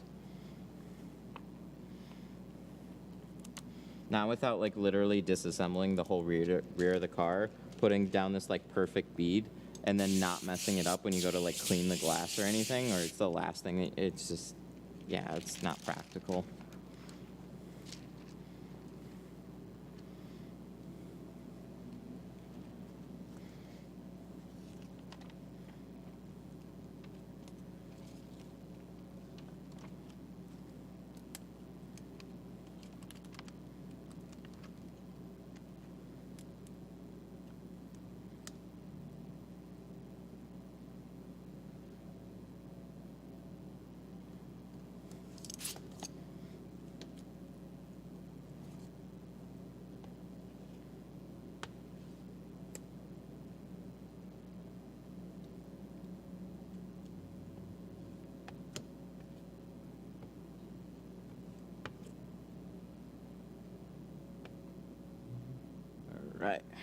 This is sliding quite a bit. I always put a little extra soap in this, but I'm really just surprised. This is slip sliding all over the place until it finally decides to grab it, and then it's fixed. Just let it sit for a minute. You left a small gap at the bottom, the patterns. You left a small gap at the bottom. I put the pattern inside to finish cutting. I'd have to see the video. Sounds like some wild stuff.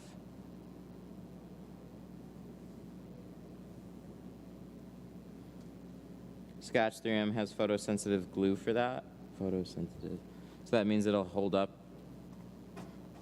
for like 5+ years under direct UV.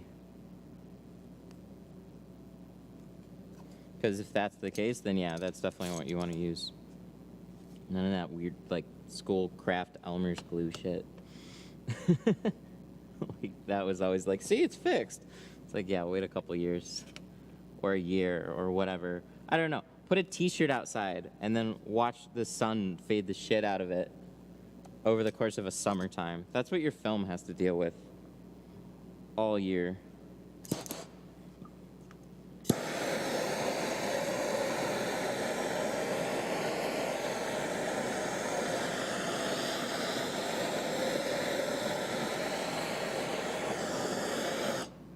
I gotta remember to bring it in. We had this flower pot. It was red. It was sitting outside. It was just like sitting outside in one spot for literally like the entire year. And then the other side is red, and this side is completely yellow. The color is like completely faded out of it.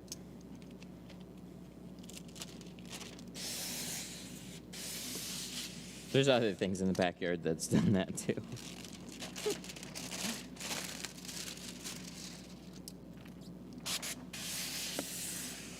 And then here we throw lifetime warranties on window film like it's nothing. It's like there's a lot of tech in window film to keep it nice for years and years and years on end.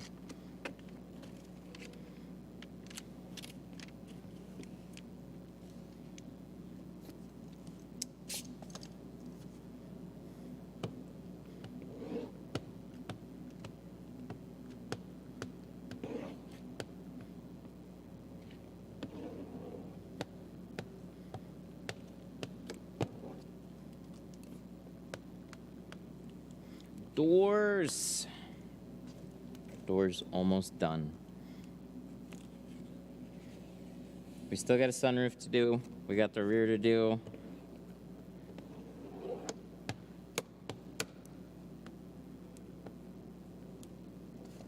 But this finishes off a big chunk.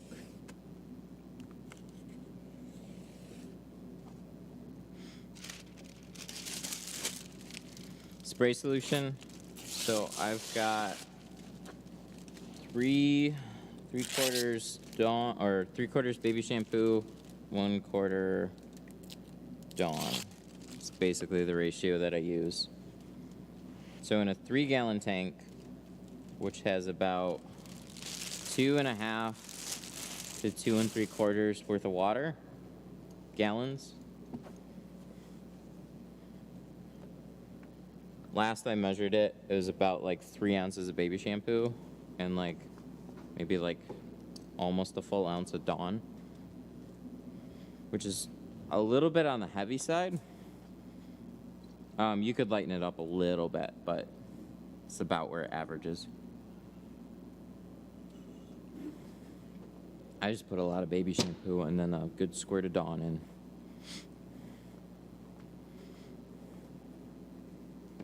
I'm curious. I should let this sit more, but I really just want to like throw the light on here really quick and see where our front doors.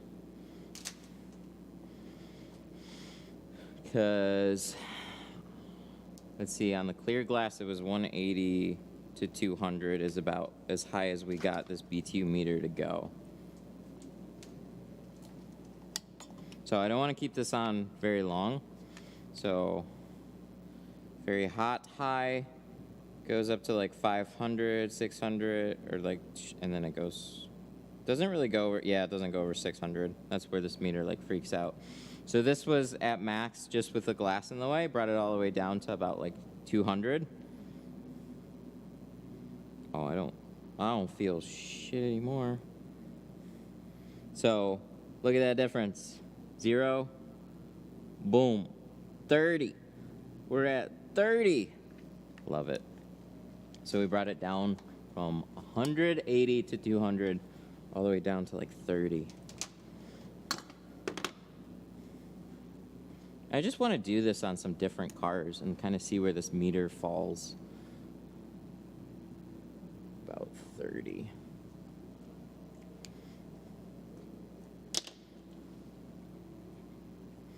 So the rear seemed to do a little bit better. Oh wait, we have that tinted. Let me just hop on over to the rear here.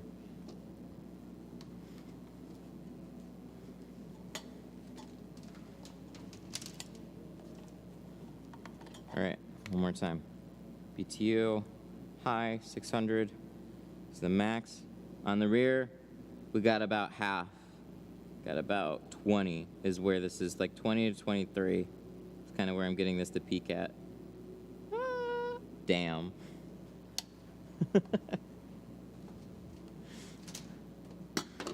So what's interesting is the factory privacy glass actually is helping some, but it's still not that low. All right, we're gonna do the rest of this. So we're gonna plotter cut the rear quarters and that back glass. Got a 50, do I got a 24? I do, or don't I? Yes, I do. Nano 50, that's this one right here. Also, let's turn the car off.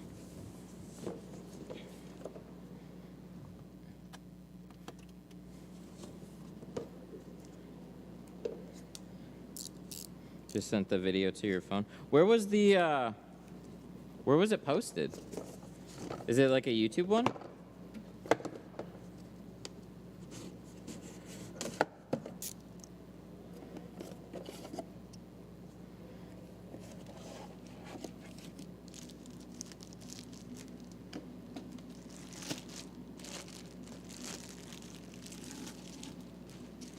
Ooh, this is a 20-inch roll. I forgot. Oh, yeah. That'll be good. YouTube, what's that? Can you paste the title?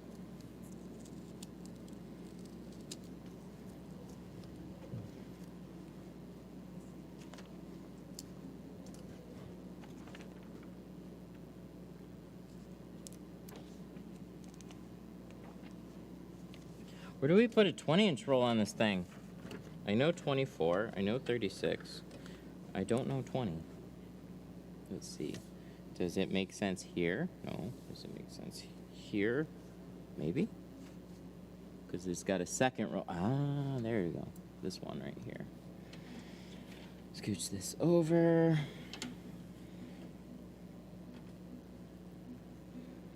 Here we go. Now we can see what we're doing. That. Let's drag this roller all the way across. Right there. Right there, right there.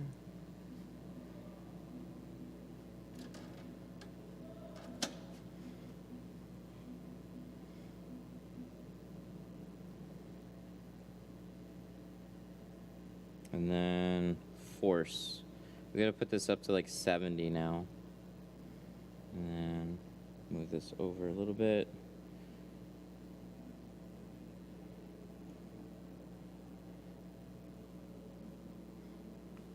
How to tint a boat window in 25 minutes.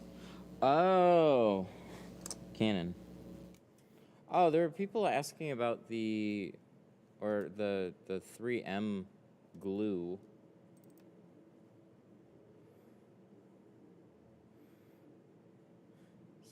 And then we were also talking about the boat. So I was confused with the glue and the dot matrix, but that makes sense. You put a bead of glue around around the gasket, you know, keep it cleaner.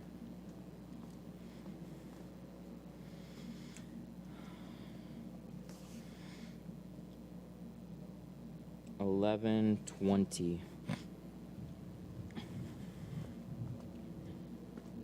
Canon. I remember at 45,000 subscribers, you said you'd never use a plotter. I haven't completely disowned that. They're having fun next door. All right, here we go. Desktop. So we get a 20-inch roll.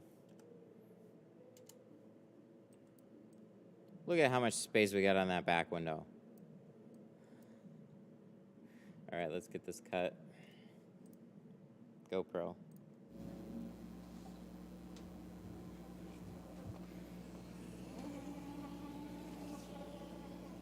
So I pretty much don't use the plotter for doors. I use it for quarter windows and back glasses.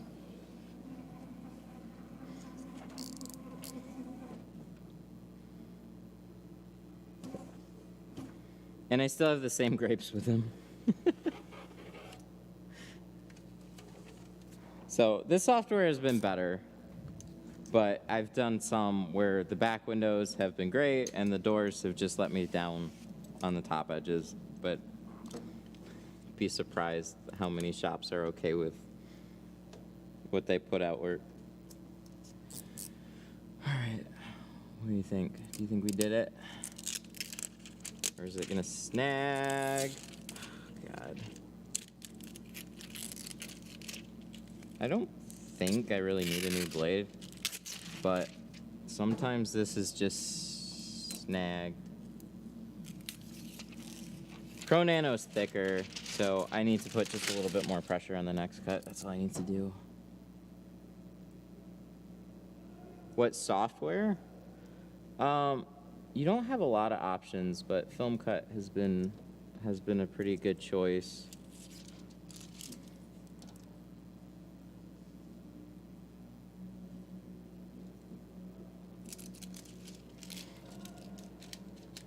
Plotter software. Oh wait, I have to click on something. Why are they yelling? They're so hyped.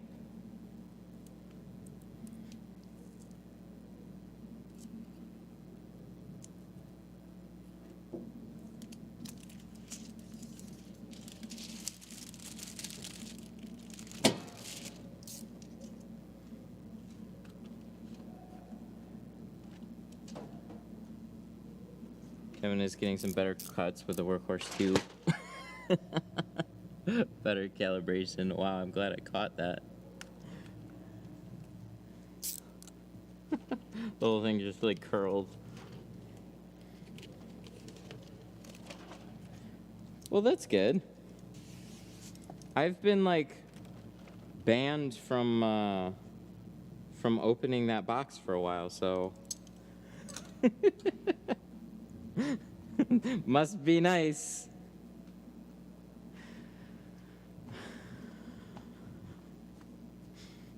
I think it's fine at this point, but they asked me, they're like, hey dude, so we're completely out of stock on the Workhorse 2, so can you like not do a video on it for a while? And I was like, yeah, no problem. Meanwhile, like when they first sent me the Workhorse 1, they were like, yo dude, the Workhorse 2 is awesome. And I'm like, but you sent me the Workhorse 1. They're like, yeah, but the Workhorse 2. And I'm like,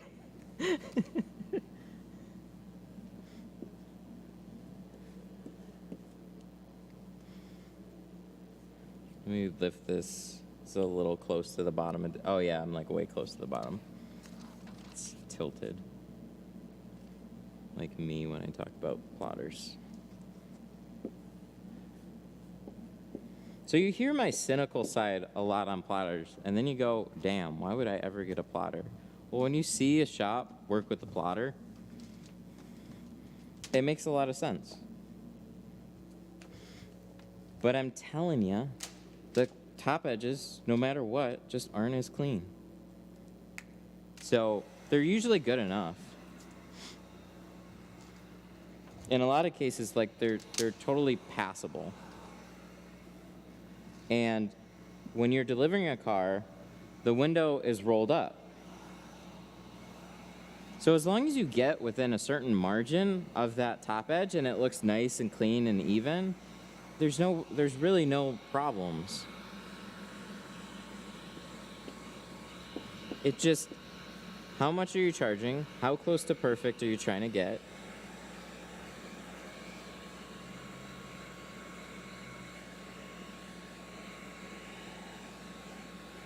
I saw this saying was so good. I really appreciate it. So,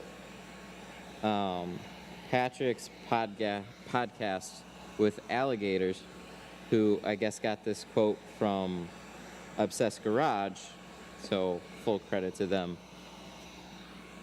Go do average somewhere else. That's how I feel about them. If you want to be average, go do that somewhere else. I don't do that here. I try not to be average.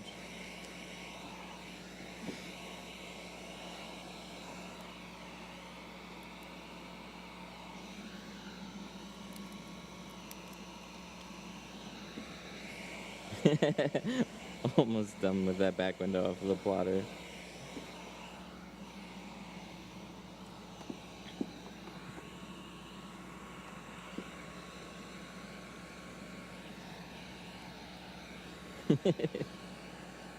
It's tilted like me, yes.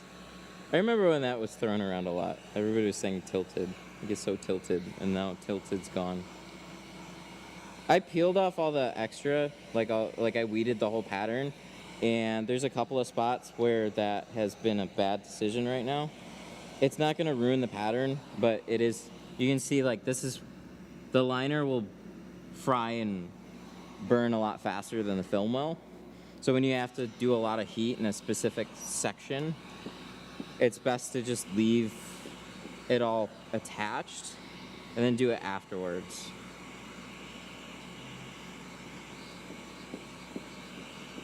But it'll be fine.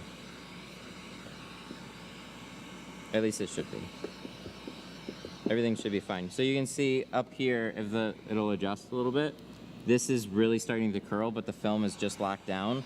I only have like a couple split seconds there to like get really close to the heat before it curls too far into the film. But a little curling into the film will be totally fine. Because there should be a border.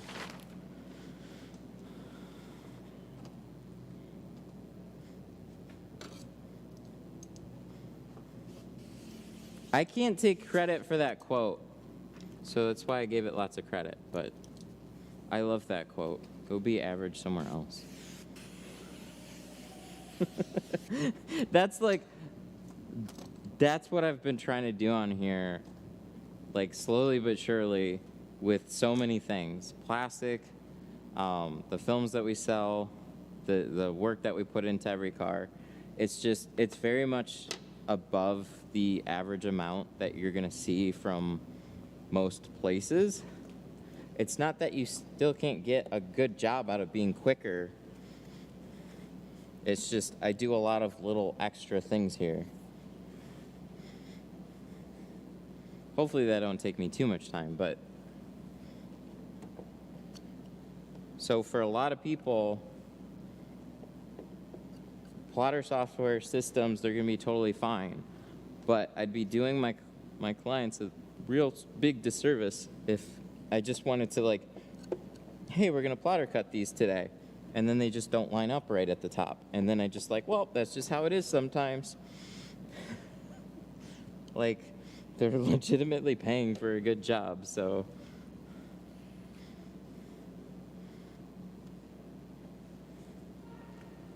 I'm not gonna favor some over the others. They all gotta be good.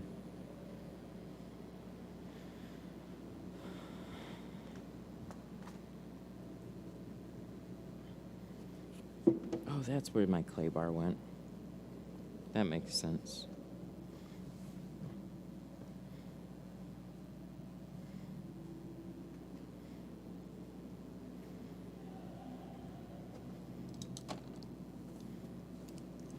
But, like, this also goes with like in my opinion, kind of goes in line with your pricing too. But Rick also had a great saying. Like, whether you're spending $100 or you're spending $500, people expect the job to be like a great tint job, like no matter what. So when you only do a great tint job, you're basically just meeting expectations. Whether they're spending $100 or $500. Charging more allows you to put more time into everything that you do. But then you don't get as many people. That's the trade-off. So you got to figure out that like sweet balance there between how many can I do, how good can the jobs look, and how much can I charge. And I can't answer that for any business. I can tell you, for like the glass shop, me spending all day doing one car makes 0 cents.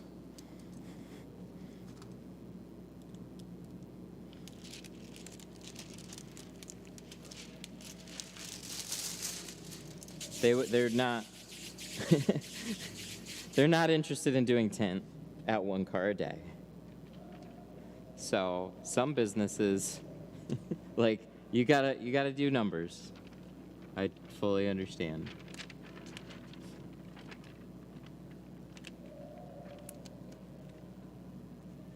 Okay.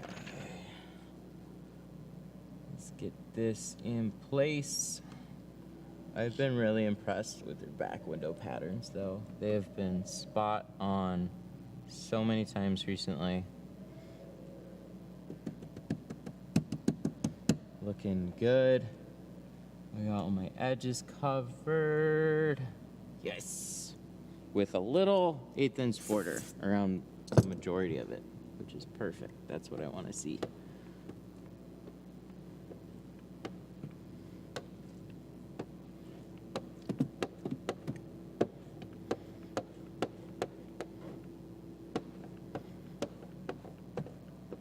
So with a, oh, that's on the outside, thank God.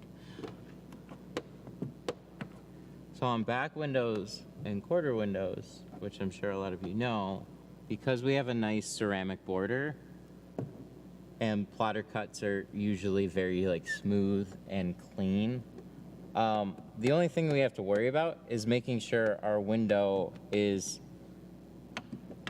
wider than that border. That way it covers all our gaps. So it can be uneven in certain areas, it doesn't matter. Everything's covered. As long as everything's covered, you're good.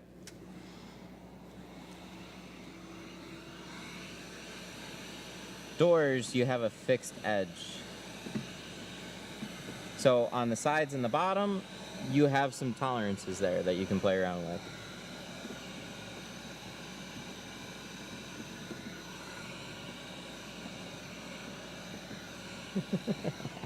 They do 1/9 inch instead of 1/8 because it's one better. Touche.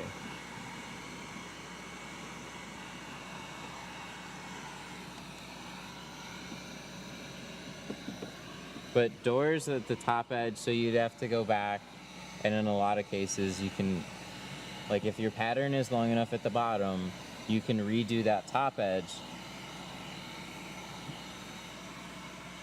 But if you're gonna, like in my opinion, if you're gonna take the time to line it up and recut that top edge, in a lot of cases you can just cut the whole thing. So what's the point?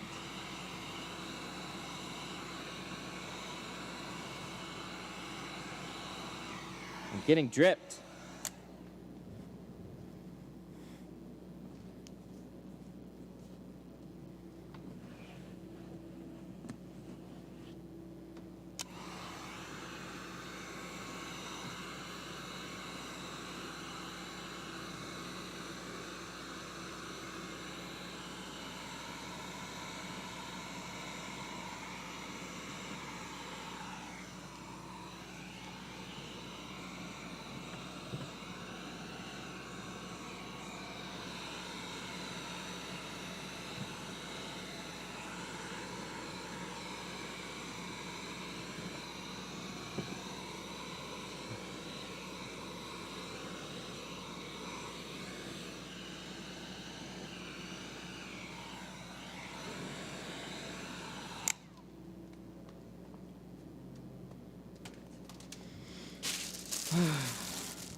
Oh, I have no idea. Whatever you can. So I have the 28-inch workhorse. I want to get the 53, and I want to sell my 28. How much should I list it for in good condition? I don't know. Classifieds are all over the place. Whatever you can sell it for.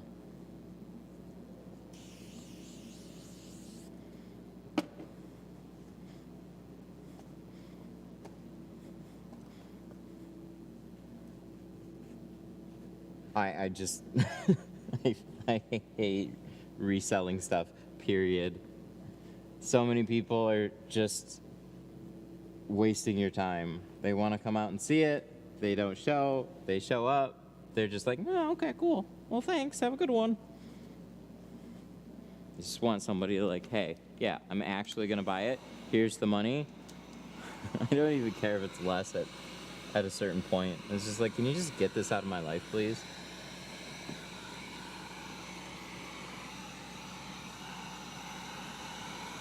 I've sold some stuff off of like, especially Marketplace. Like, I don't know where to do local ads other than a lot of those like, you know, like Craigslist or Facebook Marketplace or whatever.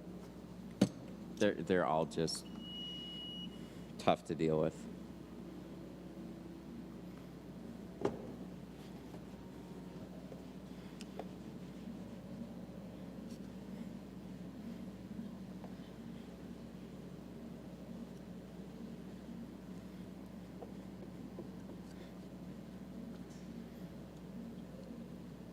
Because, like, to the right person, it's a no-brainer. They'll come, they'll pay for it, they'll get it out of your life, everything will be super smooth.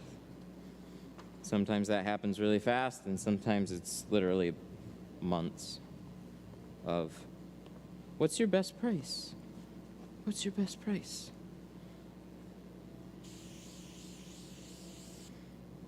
Ever tried the Sledgehammer, Dehydra, or Judge?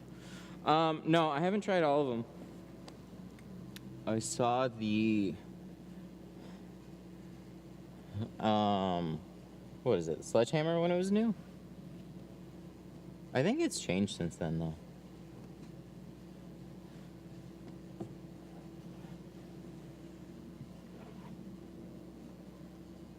I've heard, I don't know, do I say this?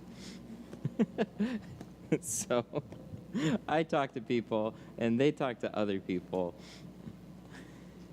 and I hear things. He does not like me.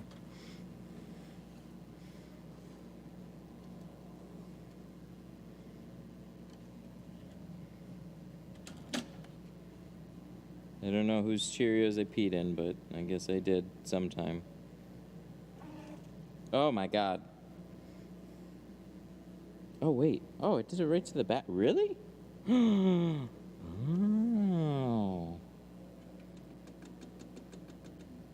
I'm gonna have to think about that for a minute, because I think it did a thing. I have to adjust a setting though to make it perfect. Coffee. We need to do coffee, but let me set these quarter windows to cut themselves. Damn. Canon. That's because he's a bottom feeder and you aren't.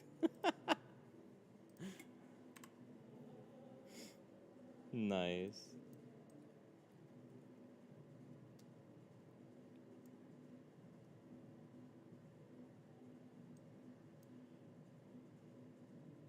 Okay, so we're gonna cut those.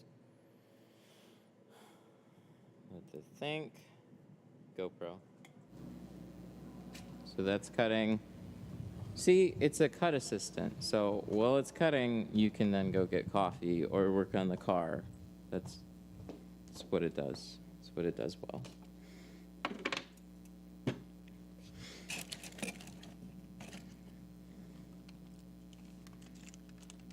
I redid a couple windows, or I redid a window for somebody. They said I scratched it, but I know it went out perfect.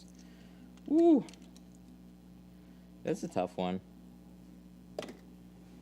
I've done similar stuff where it's like you swear it was fine, and then you look at it and you're like, yeah, that wasn't me. But if you can like bite your tongue, I'm not saying do that with like, okay, if somebody's got, oh yeah, see, it's hung up. I gotta hang up a couple more thingies. This looks decent, but I want to make it look a little bit better. So, but the play button is up, so when people walk in the door, play button. Actually, they notice the Christmas tree still.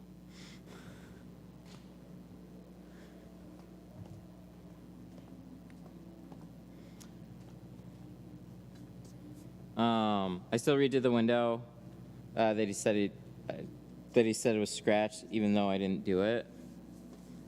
Yeah, it's good customer service, really. Because rather than sit there and debate with somebody, especially like when it was done relatively like recent, like so if you did a car, it leaves, comes back very soon, and it's like, hey, there's some like scratches on this window that I didn't notice was there before or whatever.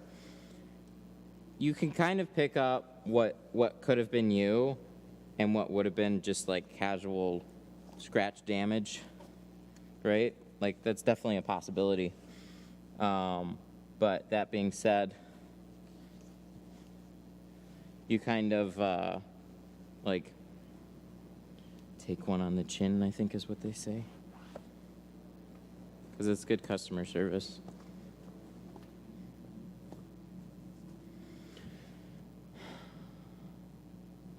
But that within reason, obviously. You know, don't let everybody walk all over you.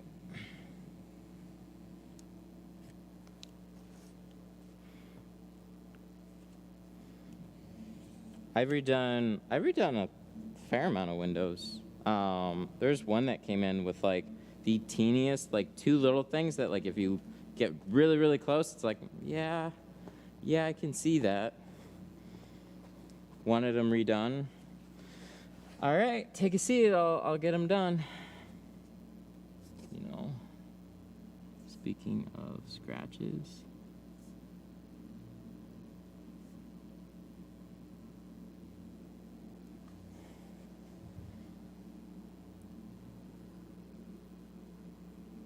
Oh shit, those are glass scratches though. That's what those are. Damn, I wish I noticed those.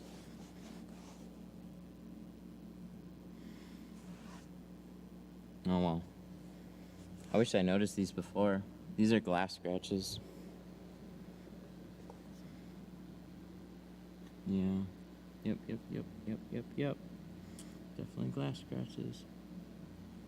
They're on the inside though. That's the worst place to have them.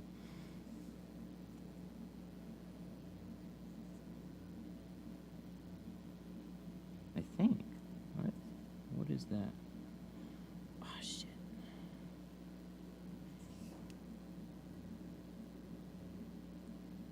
Sometimes it's so hard to tell. Oh, it's bugging me.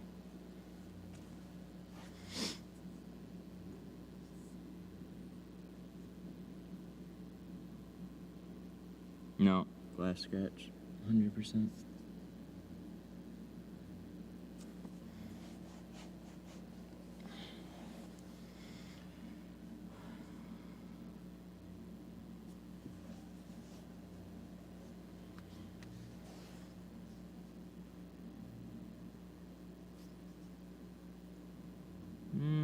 Actually, this time I don't think I'm going to.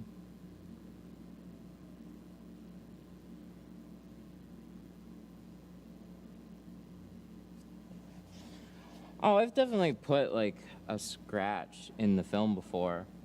This is a little bit chaotic, so there's like da da da da da da, and then it's also like here it kind of comes up and down. Usually what'll happen is you can feel an impression.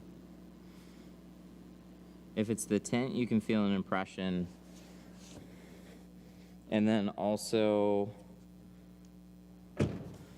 from the outside, that's usually what really gives it away, is like you can see it from the outside instead of just the inside. Where a tint scratch, like on the surface of it, you can really only see on the inside.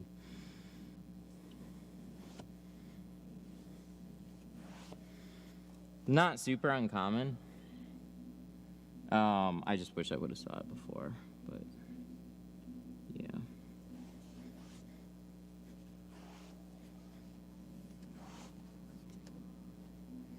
That's always no fun. It's always something you want to catch earlier on, not when the window's done.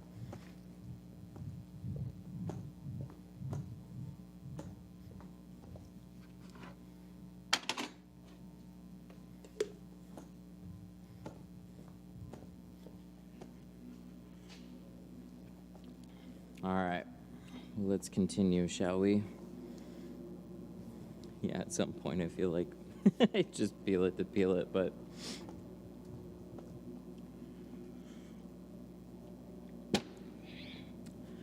moving on. So we did that back window, we got the quarters cut, and then we got some coffee. Speed. There we go. Cut this out. Get some quarters. Completely forget which ones go where.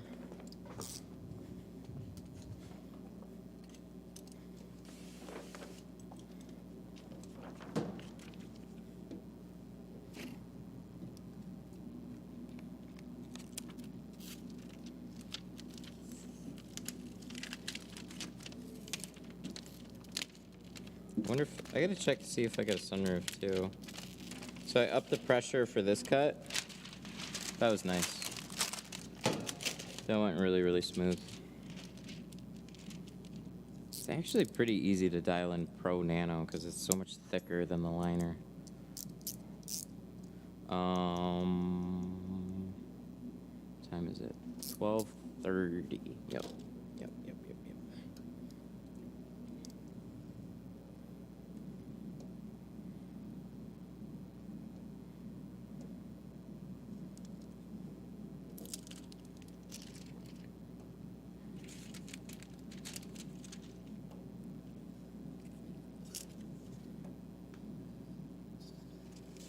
I know I flipped these on their side though, so if I shrink them, I gotta go out that front edge.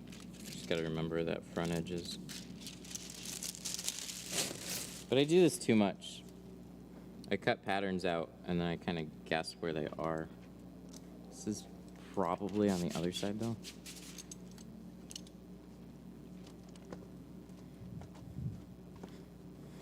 No. Oh wait, maybe? Maybe. And then we can shrink out that edge if we need to, but I don't think we need to. Nice. That's it.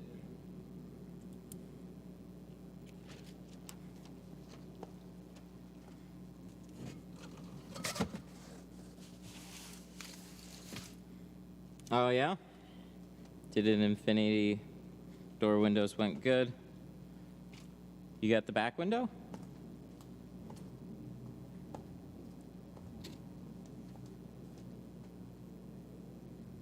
About the quarter windows. Oh, about the quarter windows. How'd the back window go?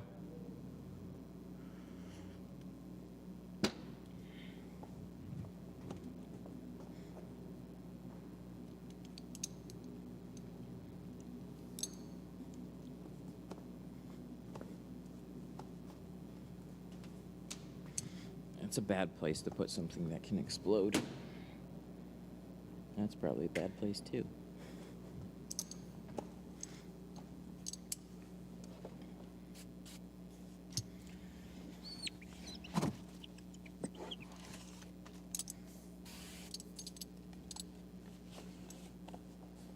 Ooh, this one.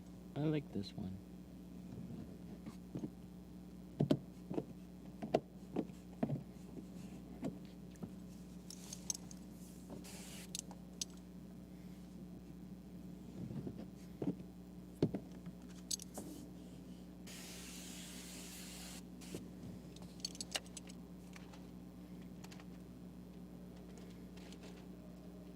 Yes.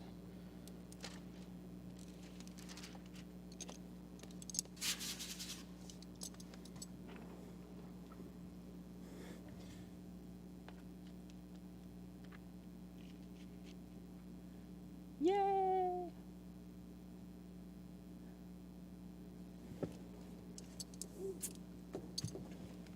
You got it?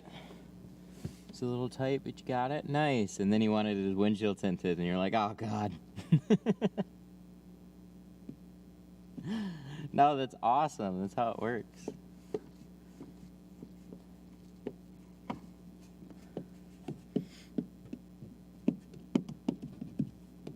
Where's a good place to put something that explodes? That's a good question. I think I need like a fire cabinet or something. Oh, what the fuck? Why you do this? Is it a little hair? A little sticky? What are you? Get off of my film, whatever you are.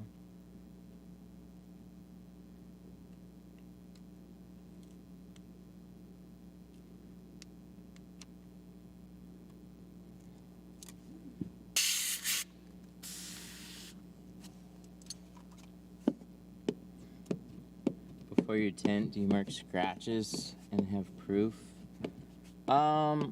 Not as thoroughly as I should. So there's always the obvious stuff. Oh my God. Somebody yell at me. This is what I swear, this is what happens when I half-ass cleaning. Wipe it off with the towel. It's a rear quarter window. Should be fine. There's 2 points with glue on it. Come on. Of course there are. Rear left. I think that's this one. So let's just... Do we gotta push a button? Yeah, I think so.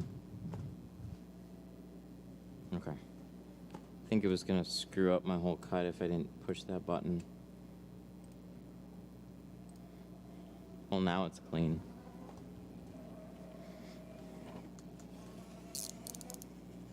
It's so dumb. I can't tell you how many times that I actually like will wipe my hand over the window, run a blade over it, everything's fine.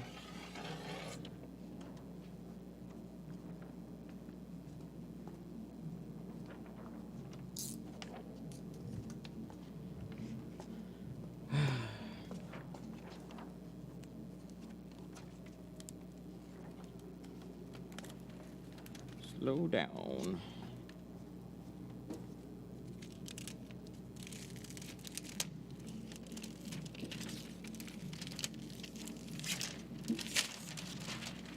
There we go. Now we can peel this off.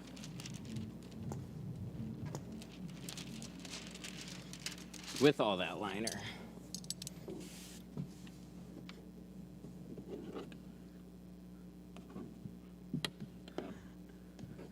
Now it's fantastic.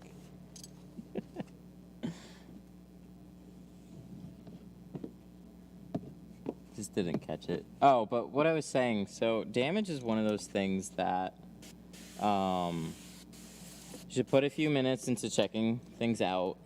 But that being said, it's real hard to pick out everything because something could be literally anywhere.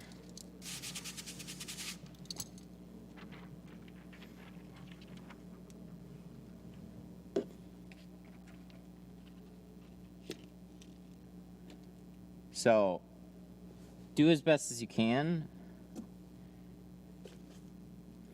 but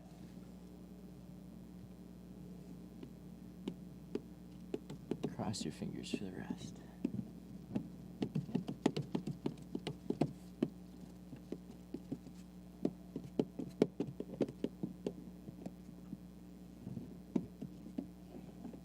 There we go. Now we got a nice pretty quarter window. So you can be damn sure we'll double check the other side.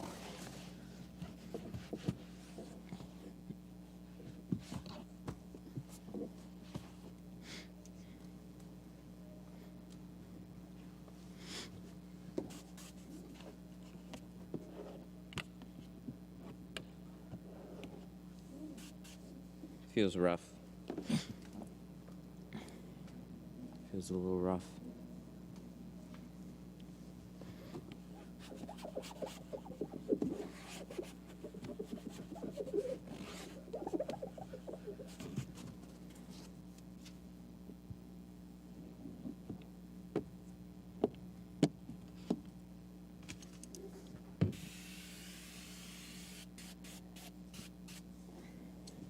Good, good, good.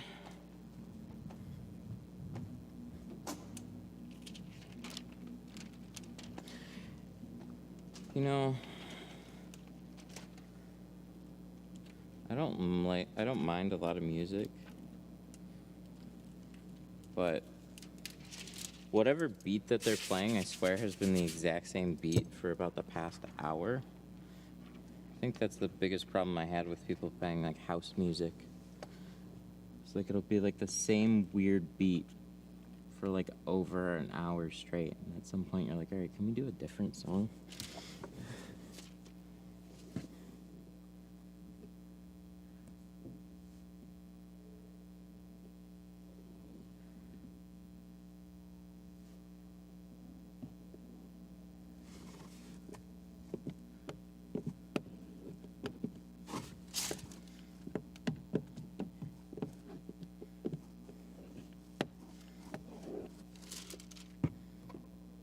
Circus music.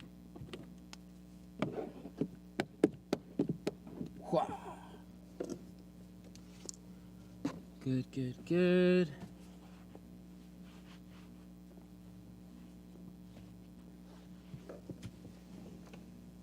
All right, rear, sides, all done.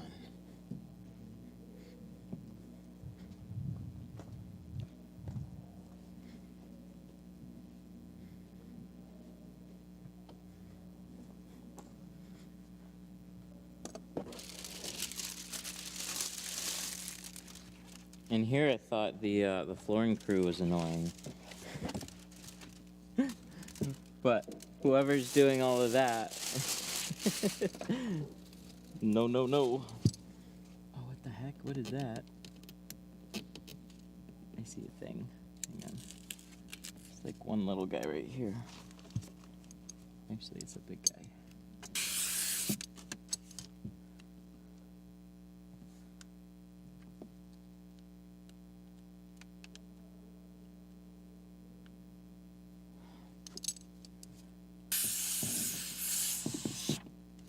I thought they'd be done today.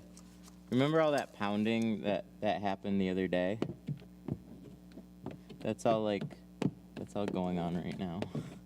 Or that like the pounding part is done, but the sweet Jesus.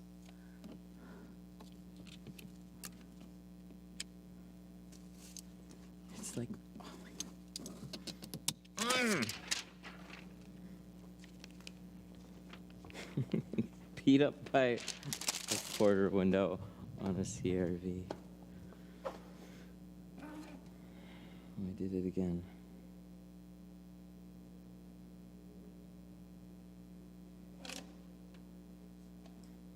One more time.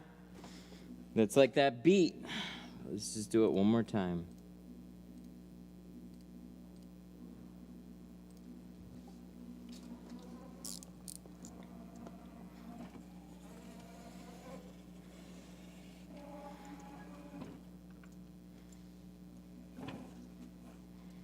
What's that tape you used on the rear windows? Glass aid.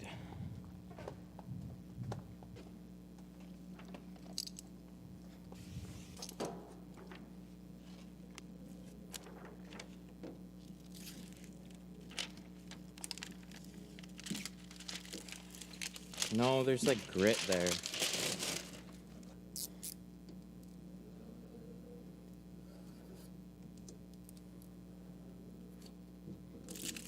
It was a loose piece somewhere right in the center, or at least it worked its way down. I got it all swept out, and then when I picked up that edge, there was something else.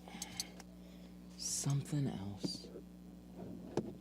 But you have like little things, and then you have you can have one big sore spot. That was the problem. It's just too big. Window or film? Well, it was in the film. Or, I mean, on the glass, and got in between both. So, it's just kind of like it's a combo. It's a cleaning problem, but also like slight installation problem. So like it just got picked up somewhere. Rode a train right to the center of Ugly Town. There we go. We hope, right?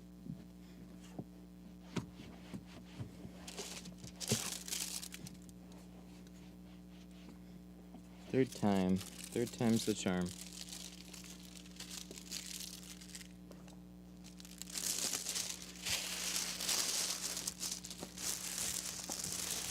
Is that cut possible with a hand cut? Oh, for sure. You got plenty of room.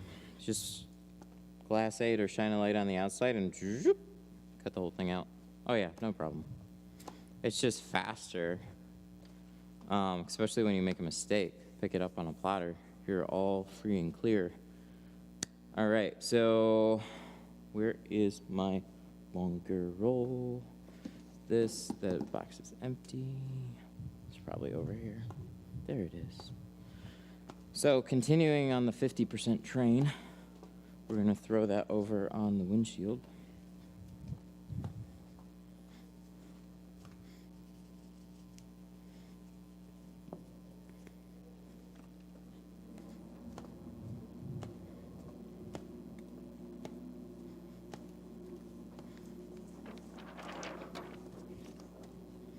So this also is not a full roll either, so doing this is like way easier. But this stuff has a little bit of static, a little bit of friction. Much easier to do something like this. But by all means, it's smart to just measure your film and roll you could just roll it up opposite and unroll it onto the windshield. Way easy. Don't forget the sunroof. Thank you. I will try not to.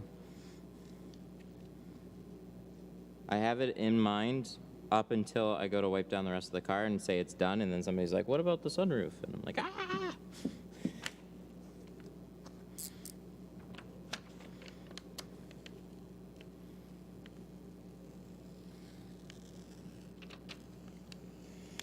Sunroof on this one is real straightforward, like that quarter window. So, nice border around the entire thing. So, be super duper easy to cut out, to clean, to install, and just cross our fingers that we don't have to do it 5 times. Is this new garage? No, I've been here for a little while now. About 1.5 years.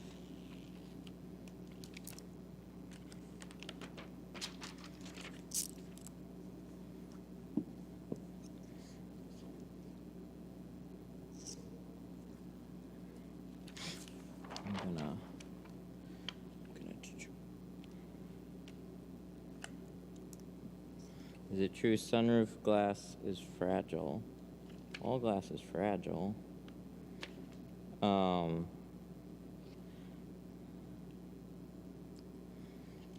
As far as the exploding sunroofs go, I have no idea. I've never had one explode. Doesn't mean that it's not a possibility. It just means like enough people are doing them to where it's not a thing, or not some sort of wide-scale problem. It's some weird, like, stigma thing that, like, I don't know. It's a weird rumor. Son of a bitch.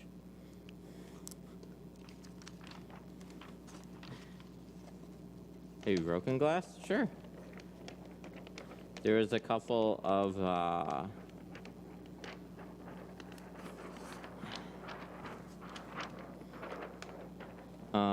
let's see, it was on couple Ford windshields long time ago.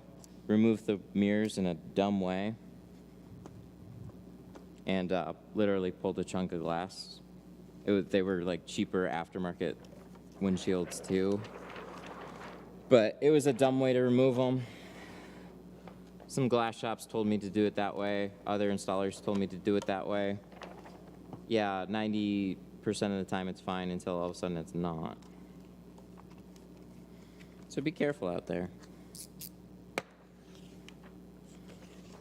When you're doing something that seems pretty sketchy, for like disassembling or whatever, it's okay until all of a sudden it's not okay anymore.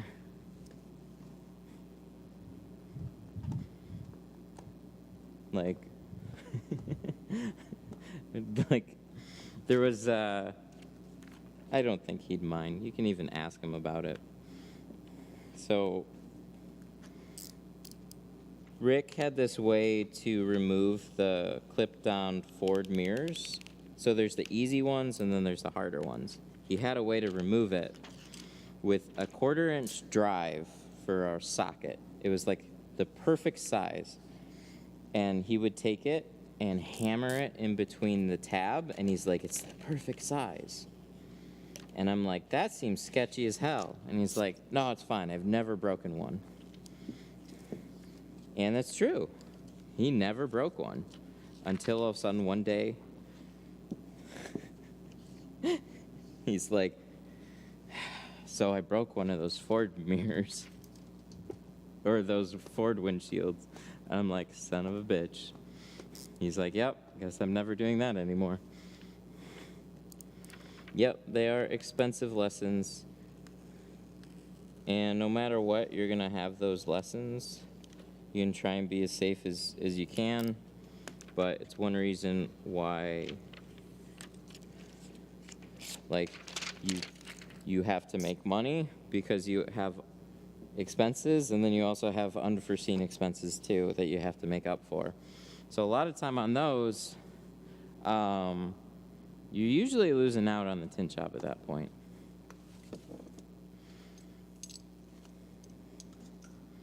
You're paying to get the whole thing fixed. It's generally more expensive than whatever tint job that you just put on it. So, for example, I don't want to curse myself or anything,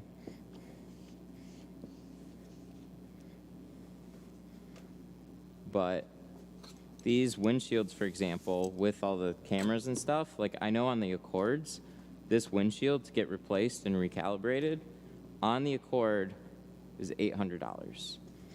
I'm charging $700 to tint the full thing with the sunroof and ceramic. So, lots of new windshields now. They need to get recalibrated because there's too many systems that rely on them. So you can be damn sure that I'm going to cover it up to the best of my ability. Is that part of the class lesson? Well, just having disclaimers about how much things cost? Sure. Actually damaging? No. How much is the windshield alone? I've heard they're not far off of normal pricing, so like a reasonable windshield will probably cost anywhere from like $250 to $450. And then, so like the glass shop broke it down for me on an Accord that they were doing. They're like, the windshield itself, you can get changed. Like we can get the glass for probably like $200, and then we got to tack on our shop cost for installation, and then we got to pay somebody $250 to $350 to come out and then recalibrate the windshield. So all in all, insurance is paying like $800 to replace a windshield. Or you are out of pocket. Like that's basically the cost breakdown on that one. And that was on an Accord, which in my mind, an Accord, you can have more expensive ones and you can have some nicer systems in there, but in my opinion, it's very much a regular car. So when the cost of a regular car for a windshield damn near exceeds $1,000, You gotta do everything to just be a little extra careful. So, people putting soak shields on the windshield is great. Yeah, add a towel.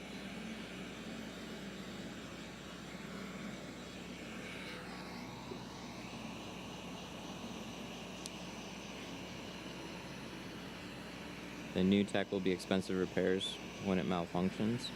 Well, yeah, it all is. That's the way things have been going for a long time now. So the more and more things that are automated, the more cost there is. There'll be a certain threshold, like with everything, right, that it starts to come down. So like backup cameras were like a super cool thing a handful of years ago, and now they're on damn near everything. That's just the way all this goes. It's new, it's expensive, costs come down, they figure out systems, they refine them.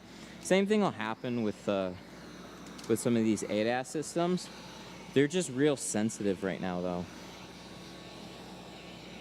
So when you go to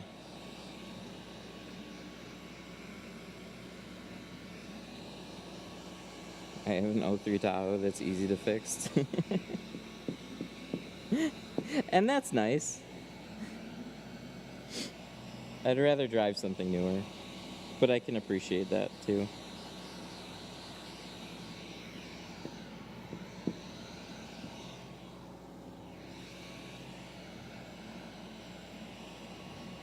I can tell you, I don't get a lot of requests for 03 Tahoes though.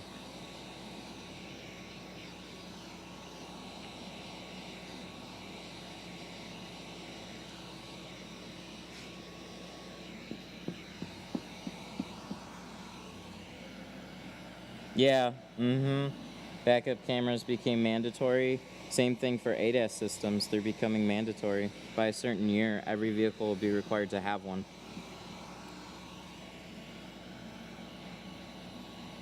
So the ADAS system, I don't know how much it covers, but it's basically like vehicle collision detection. I don't know how much that goes into like lane assist, but basically you need smart cameras here to help keep everybody safe. That's going to be a requirement. So they have to be calibrated. So when you change out a windshield, you're changing so many little dimensions one way or another. So it's got to know that wherever you're setting the windshield, that camera system is then, this is centered in 3D space. So some, you could replace them, I've heard, like some cheap glass shops, they'll replace it, they won't recalibrate it, and then their car will just start like veering when they try and use the like automatic cruise control and stuff like that. And then they'll tell them, oh, you got to go get it recalibrated.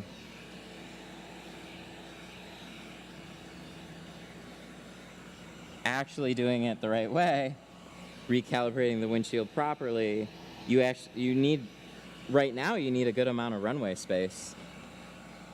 You set up these things, you measure the car, set up these panels that are specifically like QR codes that are specifically for each car or each brand.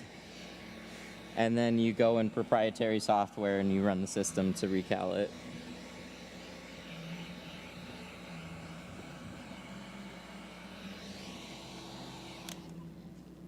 So, yeah, just windshield liability is higher now.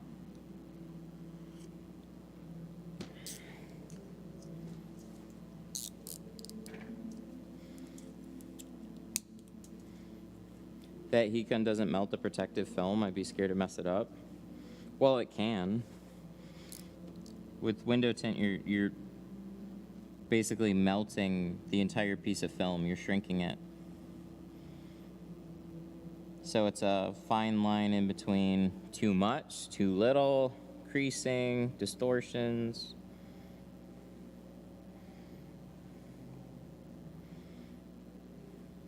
I've messed them up plenty. Shrinking I'm pretty solid on, unless it's a really ridiculous windshield, then it'll take me a couple tries, or could possibly. Like we had that Corvette. That took me a handful of tries. Mostly, windshields are totally fine. It's just keeping them clean. And that gets scary too. But really, there's a lot of things to be nervous about with the windshield, but by and large, they also have to make them to survive being owned. So that sensor, that camera, is usually tucked up right up in this area. And you're not soaking that area with lots of water. It's getting like a light mist, if anything. So it's not touching anything. So just be gentle around them. Squeegee away from them. Keep things wiped down.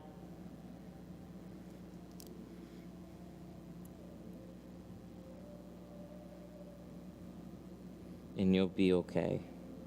In most cases. The vast majority of cases. You'll be okay. It's just lots of guys that are lazy. They'll throw a couple of microfibers because that's all they have on hand. Throw a couple of microfiber towels on the dash along with like a soak shield at this point. I think at this point you should be a little bit more thorough.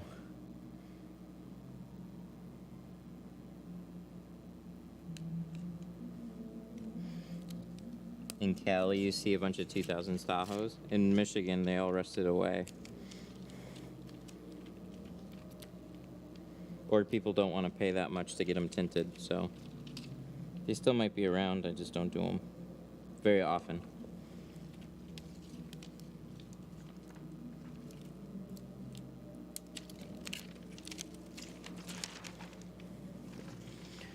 The worst is driving on a highway. Those concrete yahoos drive the rocks. Oh, yeah. Stone chips and all that shit. Oh, yeah. Our roads are fucking horrible. They're so bad, especially around the area I live right now. Our roads are just, they're all going to get resurfaced again.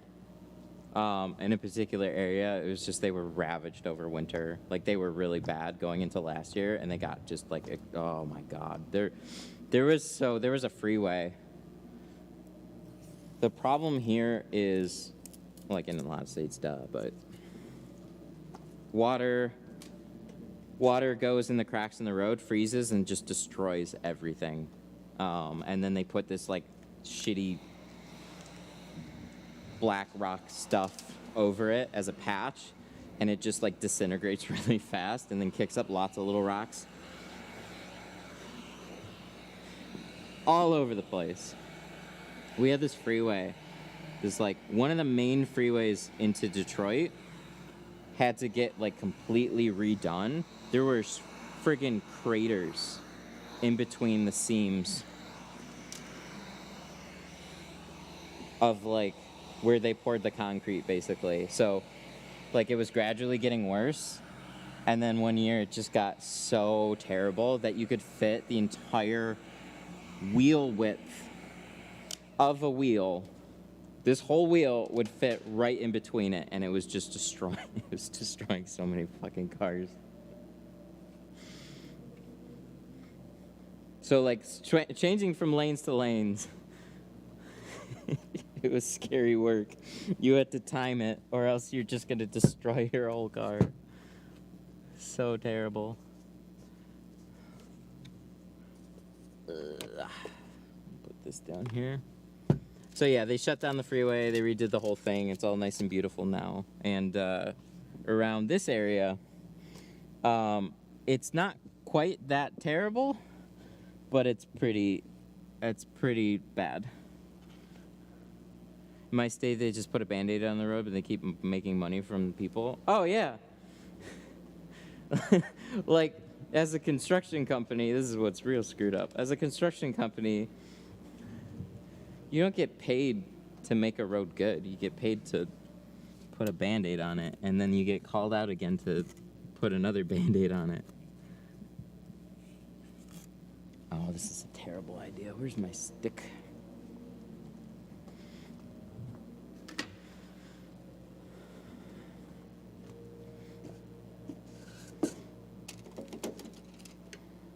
And then the guy that's in charge of the construction project, how much is it gonna cost? Oh, it's gonna cost billions. Oh, okay. Well, here's some billions. All right, thanks, my dude. We'll get that fixed. Yep. Mm-hmm. Oh shit, I'm gonna retire now.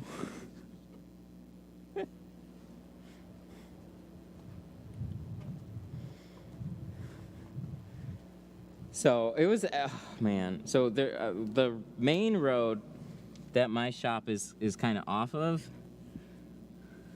Mound Road. It was perfectly smooth. I don't know exactly when they did it, but it was no complaints. It was fantastic. Nice new road. Well, apparently they had to do something to the drainage system, so they literally just, the whole 2 right lanes, it's a 4-lane wide road, the whole 2 lanes, they just sorry. Like, oh damn. And it's been construction for quite a while now at this point. No problems with that road. Let's completely fuck it up now. Yay.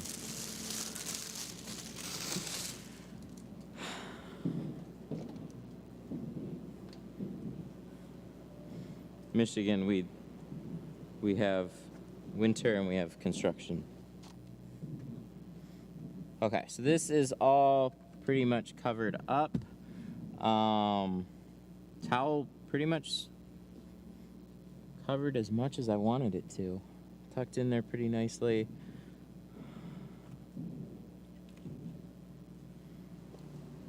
So let's get this scraped, clay barred, and then we'll get this installed. Glass and rocks don't mix. Yeah, and the sad part is still, like, we don't really have a perfect windshield protection solution. So, like, I was keeping an eye on the Steck stuff. That, to me, was one of the most promising solutions. And I don't know long term, so I guess I'm still keeping an eye on it. But it's also kind of in that price range where it's tough for a lot of people to justify until they go through one of those situations now.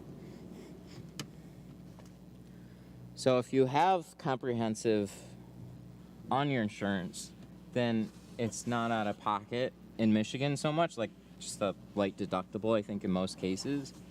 So people just chalk it up to that. They're not looking to spend $400 or $500, $800, whatever it costs for a windshield protection film, where you still might get a broken windshield. And then I've heard in Florida you get 2 free windshields a year, which is amazing. They should bring that here. How do you get 2 free windshields a year?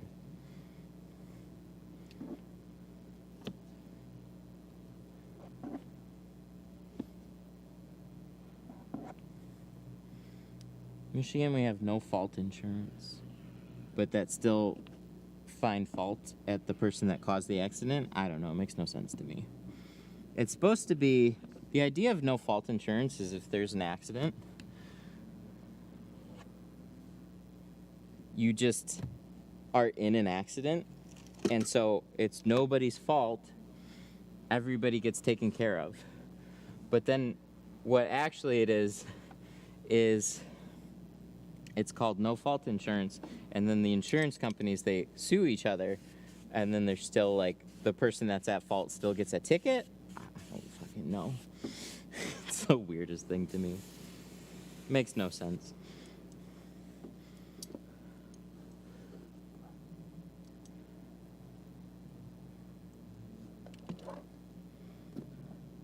All right, this is the last time.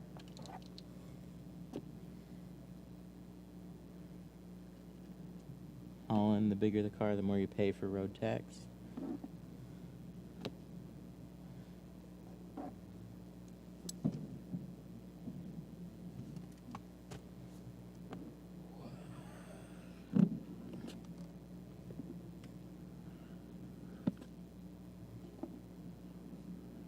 No fault means each customer or each insurance company pays for the customer's car.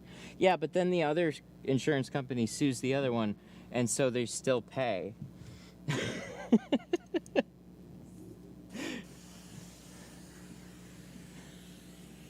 That's what happens. There's still payouts from what I understand.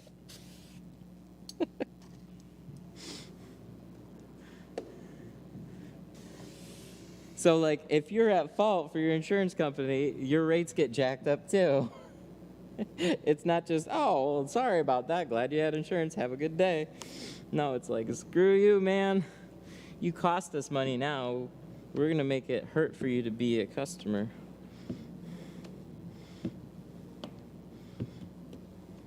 Because now you're a liability.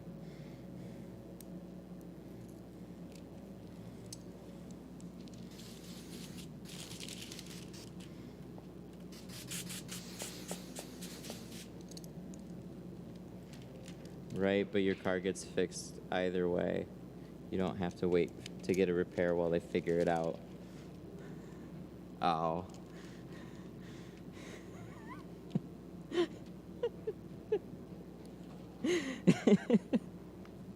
Am I the only one that thinks that's still absurd? Because if I'm paying for insurance, I'm paying hundreds of dollars every month to ensure my vehicle gets fixed in the event of a collision. Sorry for thinking that was just something that you do when I'm in an accident.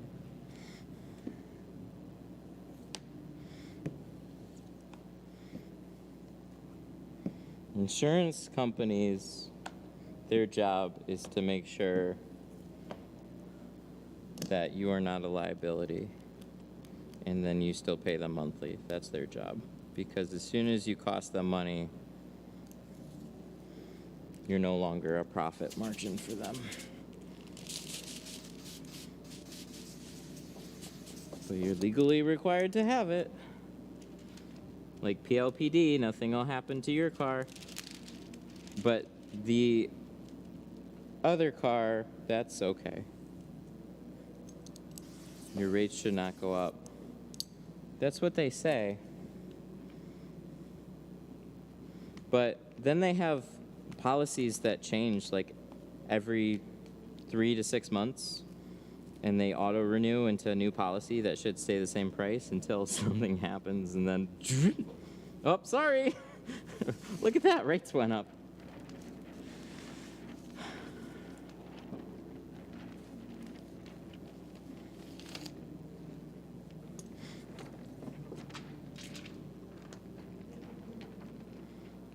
No matter how you slice it, it's just, if you're the one that gets hit by somebody, everything will be nice and neat. If you were somebody that hit somebody, woof. We get a discount. We get a discount on the years that we're not in an accident. Because they actually had to have some type of competition, thank God. But still. Oh my God, it's like health insurance. I don't want to get into all of this, but same thing for health insurance.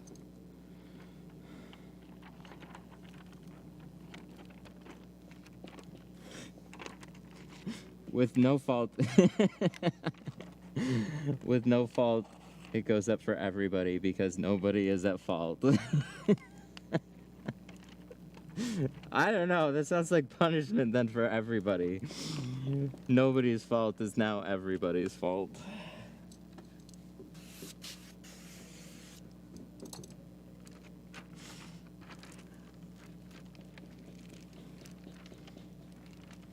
Okay, so moral of the story. Be careful on windshields. You don't want to get them recalibrated.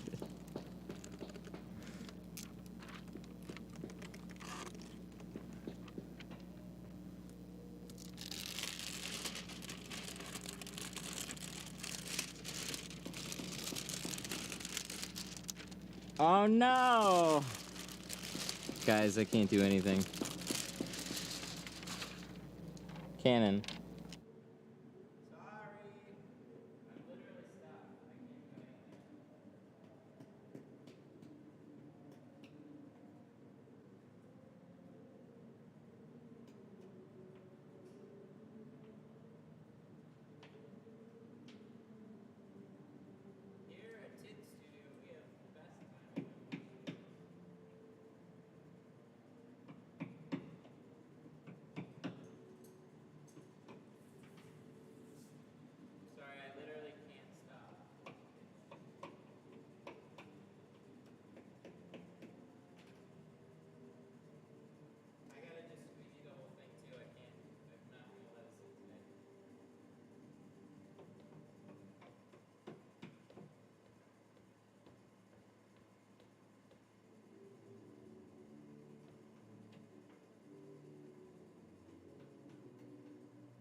Sorry.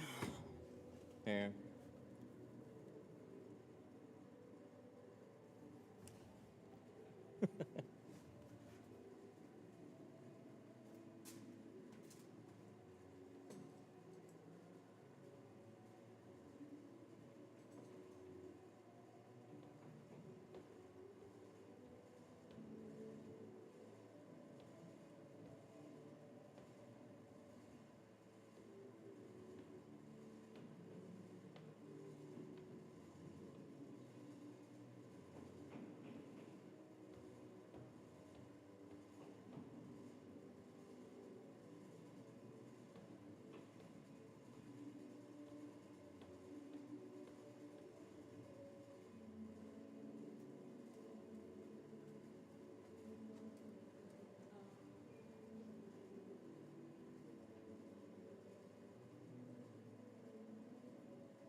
He's still not happy with it. He found fuzz. There were a couple little specks that I think I was able to get out. I just got to squeegee off the whole thing and check it over and see how we did.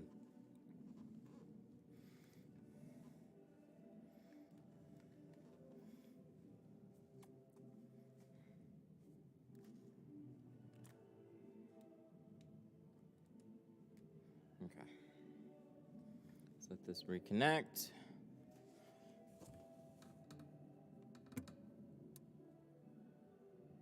Something like that. I can't put autofocus on, or else then I have this stupid white box. I was narrating because of no audio. Thank you. Yeah, I know. Super big bummer. I just didn't even think about it. I got to the point where we were basically like on the windshield, and I couldn't wait. I just had to keep going with it. Squeegee the whole thing out instead of trying to set the battery back up. And sometimes it's what we gotta do. Gotta just keep powering on. So that Hollyland screen that pops up, that just means that means it either disconnected, but it usually means a battery died. If it says Hollyland, something with a GoPro. If it's just a total black screen, then it's usually the, actually, no, never mind. It doesn't do that. It says Highland either way. Because there's a transmitter on my head, and then there's a receiver over at the computer, which always has power. So when one of them dies on my head, it could be either one. It could be the GoPro or the Hollyland. But it seemed like it went pretty well. There's just a couple little things, nothing major though. Like one bigger speck towards the bottom. So I pulled it back, sprayed it, and then there was a couple other little specks that I was able to pull the film back. As far as I can tell, seems like everything's clean on it.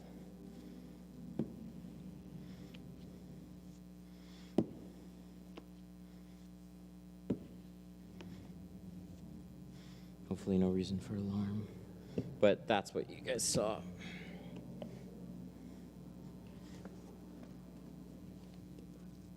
So on the driver's side, that's really concerning.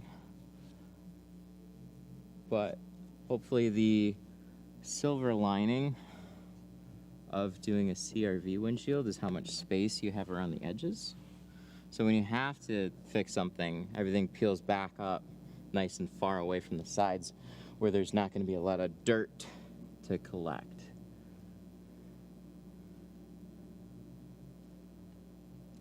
Looking good. Heck yeah.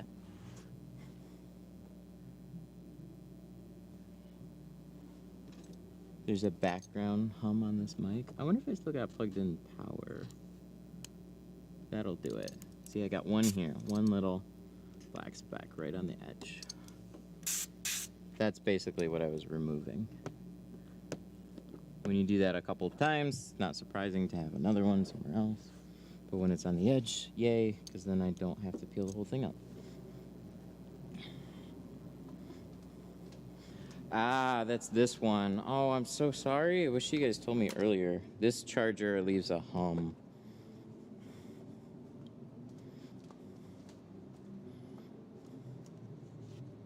Now it should be all crispy.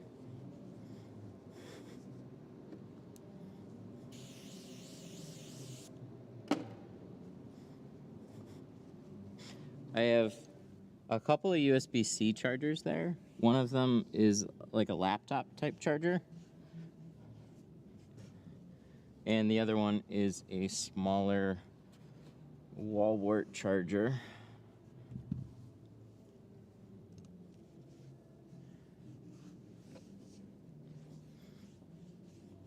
Dang, you're done. I just woke up. Saturday.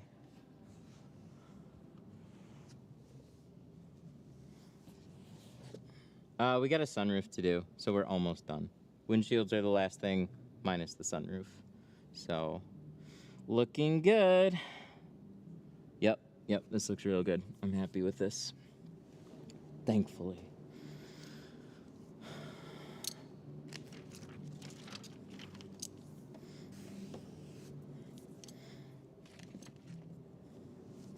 Bonus time.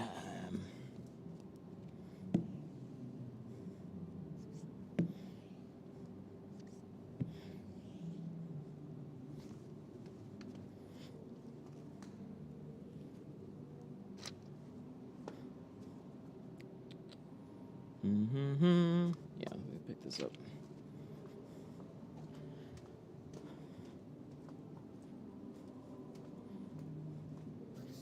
Did you mess up the windshield? No, it's good. We almost did, but it's good.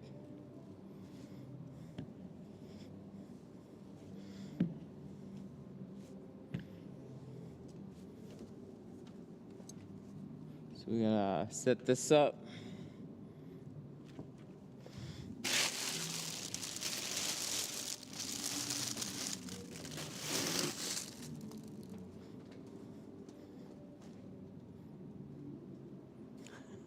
Does it still say Glass 8 is back? I thought I changed that. I guess not. Yes, that's from last year. I forget. I could have sworn I changed it, but I guess I gotta update something else. Have you ever had somebody else bring in their own tint roll? Yeah, it's really rare. But some people do it. I charge the same amount as my entry-level film. And it's unfortunately not something most consumers understand, even though you try and explain it. When you bring me another film, it's different from what I'm using. And I have limited amount of film to work with. So if I make a mistake, unfortunately, that's usually gotta stay there because you didn't give me enough film to make mistakes. And the other thing is every film acts and feels differently.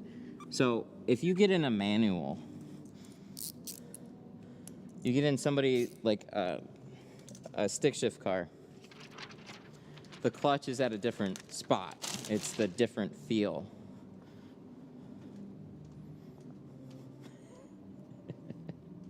All right, I'll answer that one after. But it's much like a manual car where there's a lot of similarities, and it's wholly the same, but there's just a different feel to it. So there's a chance that you're going to screw something up, and you don't really have any way to fix it. And the film could just be a total dog to work with. So then it's just harder for you to install, period. You kind of don't really know until you get into it, just like a removal. You don't really know how hard it's going to be until you get started. But should be okay. So for that, I pretty much charge my standard pricing. So you don't really save any money bringing your own material here. And then somebody said, what if they bring you Geo Shield? I don't know. I honestly think it just still charge the same. I don't have any real excuses there. Just the thing is, people, if you buy your own film and then bring it to a shop to try and save money, it's not the same as going to like a stereo shop with a stereo and then trying to save money. But the thing is, there's profit to be made on the material as well. So like stereo shops, they have to make a margin on selling you that equipment too. That's how it works as a business. And when you try and just skirt the whole thing to save a bunch of money, you're really doing those shops a big disservice because they're trying to stay in business.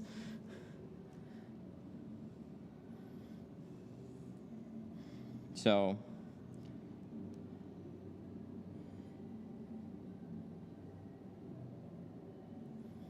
I don't know. I don't have a great response for that one, but I think it's really unlikely. It's possible that somebody will buy a 50-foot roll, try it themselves, get sick of it, and then go like, hey, I'll just bring him my roll and then save money on him installing my film.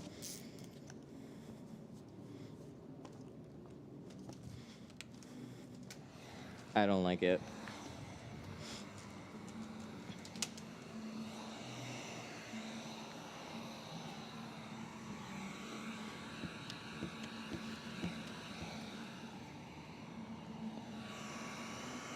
I don't know. Does that make sense? I'm sure it makes sense to some people, and some people are like, well, I just want to save some money. I don't care about your service. And to that I say, I'm probably not the shop for you then.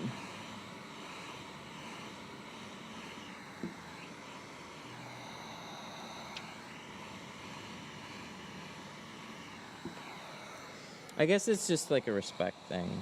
Like window tint is a real skilled trade,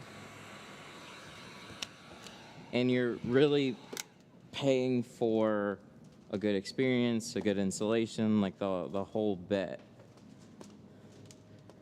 And it only really works when it can, like, at whatever prices that you're setting for your own business, because that's just kind of how it is.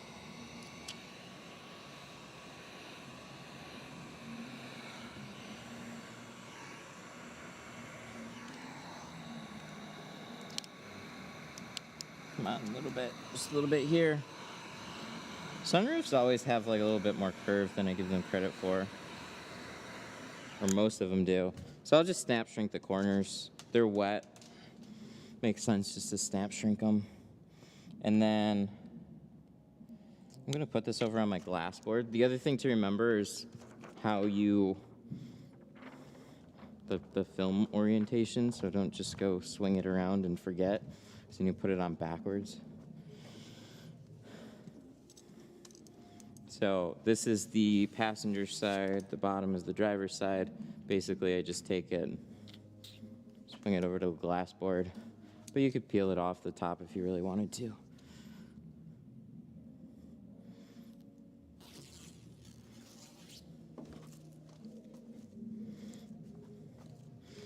But, okay, I guess kind of continuing on that a little bit though. GeoShield is kind of set up, as are most films, to be kind of like at least dealer exclusive. You know what I mean? Like they don't sell like 10-foot rolls. They're not trying to sell to the general public. They're trying to sell to as many people that want to take window tinting seriously as either like a professional hobby, a handful of your own cars, and full businesses. They're not trying to sell to somebody going to Walmart and buying 10 feet of film.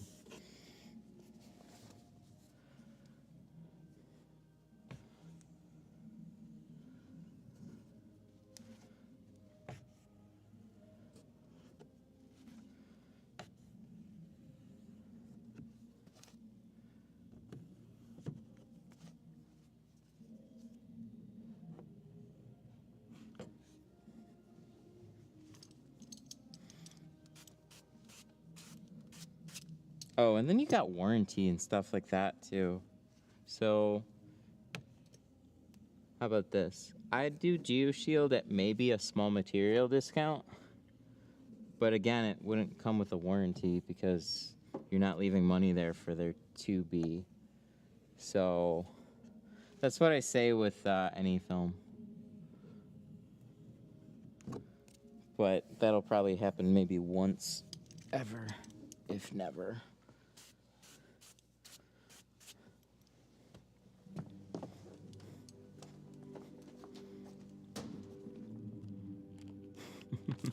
Oh, that music.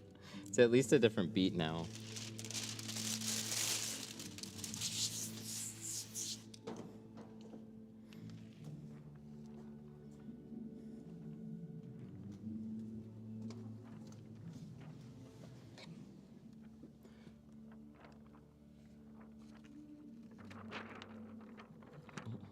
Oh, there we go. Okay. I was about to say I'm in a really bad position right now because it's a little floaty on my hands and it's about to fall off.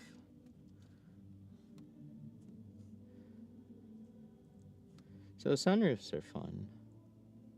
Some are real straightforward.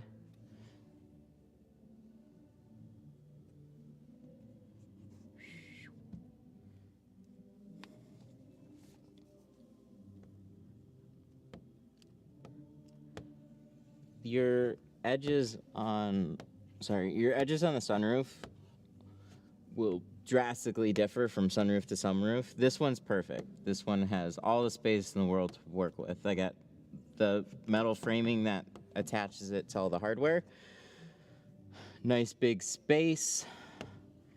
Pretty easy to get in place, where some of them have a real fine, small, stupid border that is really obnoxious to try and even see, because you basically have to stand on the car to get a good perspective at it when you cut it out. So some sunroofs can be just a giant pain in the ass, but whoa, what happened here? I have not installed and will not install customer supplied film because when it fails in a short period of time, it makes my shop look bad. I can appreciate that. I'm pretty so I have a little bit of sympathy, actually a lot of sympathy. I want to be able to do like the crazy chameleon film jobs, but they don't last. So I've never stocked anything and made it available that way. So there are some people that'll reach out and be like, hey dude, I got Omnique film, can you install it? And I'll be like, yeah, sure, but unfortunately it's the same price there.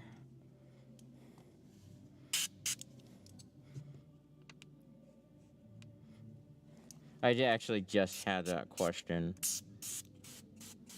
He's like, how much? I said $290, and he's like, with the windshield? And I said, no. And then I didn't get a response after that. Because he was already like, $290 just for the install? Mm-hmm.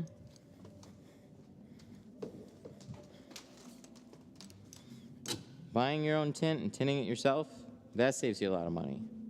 Buying tint and bringing it to a professional, no. This is like having somebody in a flooring company.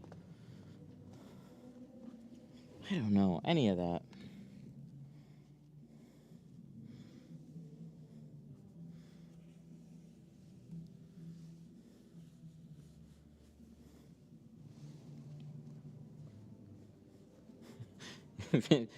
I guess if you're gonna be like a DIY guy, or like if you're gonna order film in a DIY way, then you gotta go like full into it.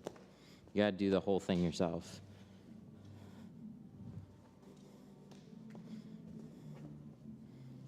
No halvesies there. Great job, thank you.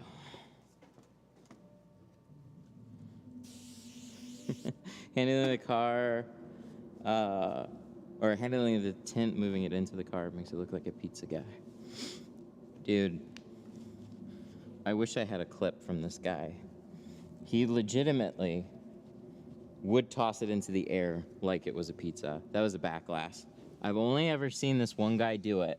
Other people kind of do it. This guy was like, he fully embraced the pizza life. It was impressive, though. It was great. So he would take a back window, and and whoosh, into the air, and then catch it, and then just like swing it down and carry it into the car. I've tried to do that a number of times. Every time, I'm like kind of there, but I inevitably still, like, it's messy. It starts to, like, buckle. Or you could, like, take it and, like, you could probably, like, sail it in the air across the whole car without, like, just, you got to get that right little, like, release angle where the film's not going to, like, just roll on itself. You take it and it was impressive for window tinting. It was over the top, though.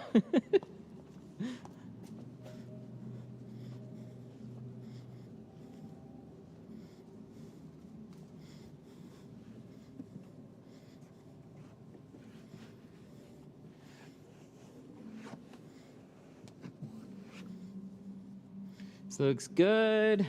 I like it. We're just gonna finish up with a final towel, a little bit extra touch up, and everything should be good on this one. So that is the entire sunroof. The entire windshield, and the entire sunroof, but it's a small one. Windshield, front doors, back doors, all 50% ceramic. Just want to make sure I get this all taken care of.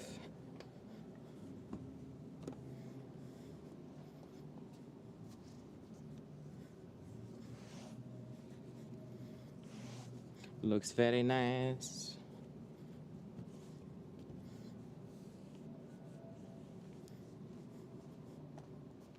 What time is it? Is Sun Distributing Helios film any good? Yep. Yep, they got their lineup together. They definitely have good film.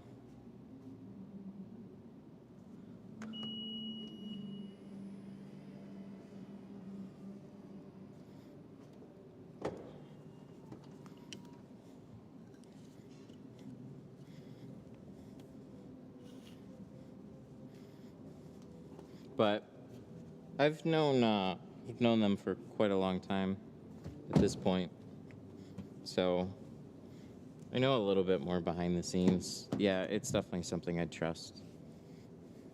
It's hard to say that about a lot of companies.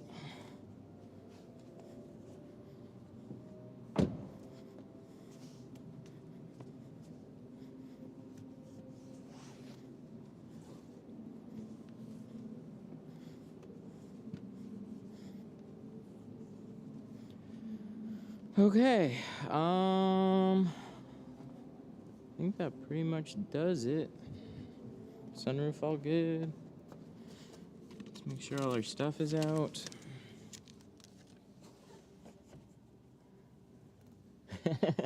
What if Black Magic decided to sponsor you? Would you advertise your film? Probably not. We'd have to have a nice long conversation, and I'd have to see some changes first.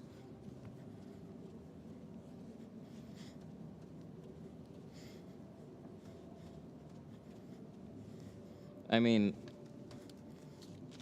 Lexan has shot me quite a few emails wanting to sponsor.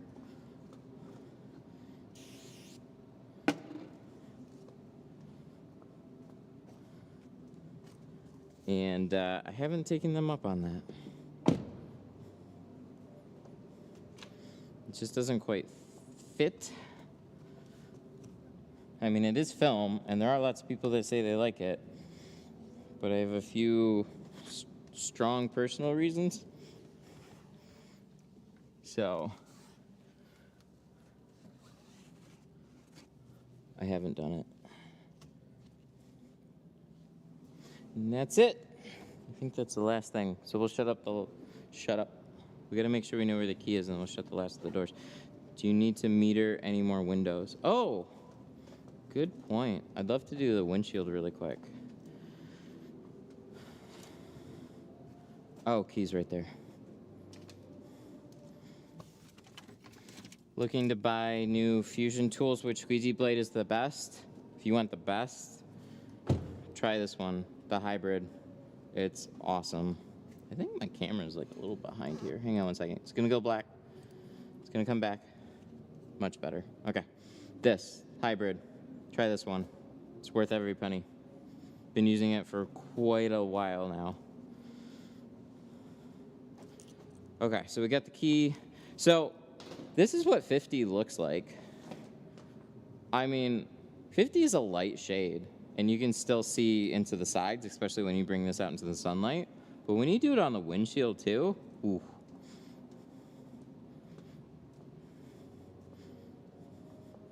It works pretty good. So we did 50 over everything. 50 ceramic over the sunroof, sides, rear, windshield, everything.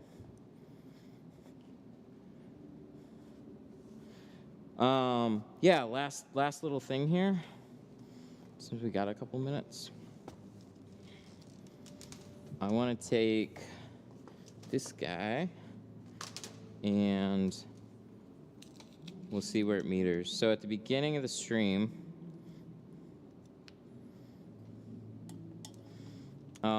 we checked this with a meter, kind of saw how much heat was basically getting through. BTU meter said on the clear glass it was 180 to 200 is where we got it to like peak at. And then on the front doors, we got it to go to all the way down to, it's like 30. So let's turn this back on. Meter gets really hot, goes up to 600. Now we're sitting at the same 30, 34, 36, 30. Right in there.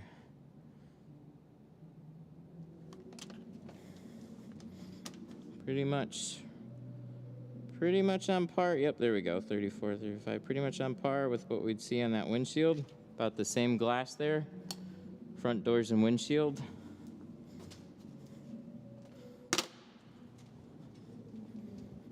So they got lots of heat protection on this. Oh yeah. I want a more visual way to measure this though. It just feels so nice. I don't feel it anymore. Not unless you leave your hand sitting there for a while. Even then, it's very slight. I likes it.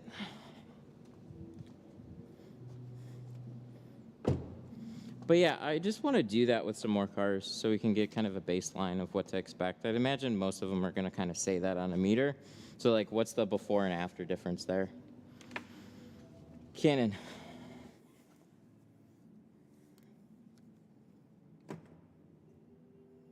But that's what you're paying for. You're paying to literally not feel the heat anymore. Where do you got the heat lamp? So you can get a really hot 250 watt IR bulb from like any hardware store. Same thing for the housing. Like they literally use these types of setups for like animal cages for like lizards and stuff, right? So you just pops on. You can feel it. So that's kind of how the heat box, what the heat box is based off of. All my cameras, they seem slow. That's weird. Now it's better. But if you don't have a heat box, get a heat box. No, that's Pro Nano. That's what, like I'm still, we look at 95% IR ceramic films. When you get in the 75, 85 range, you're blocking out so much heat anyways. Going up to 95, I want to get some extra films and check it out. It was just I had some clarity issues, so step 1, get a vampire, put him in the car with ceramic. Step 2, pull him out of the car and watch him burst into flame. That would be a good TikTok.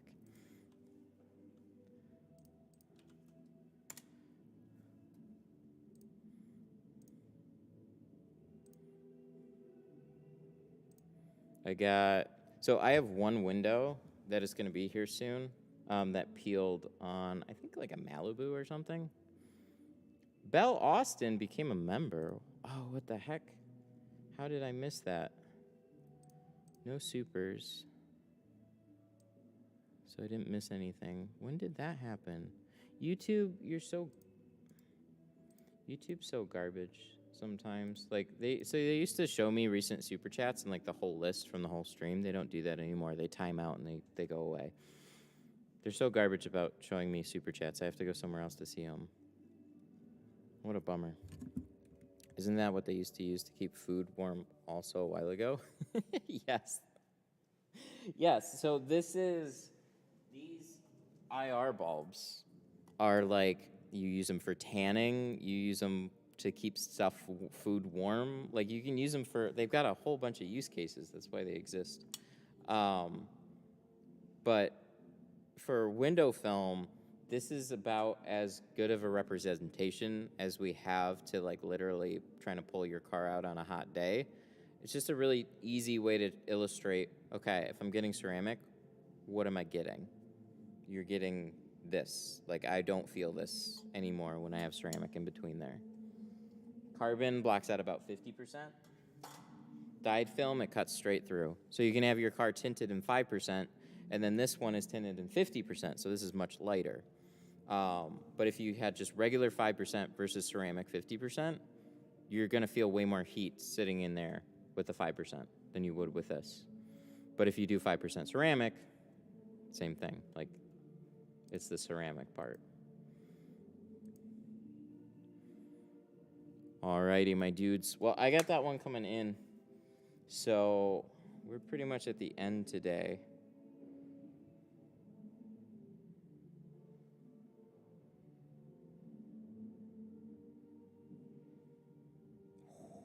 And then somebody's going to send me Expo film.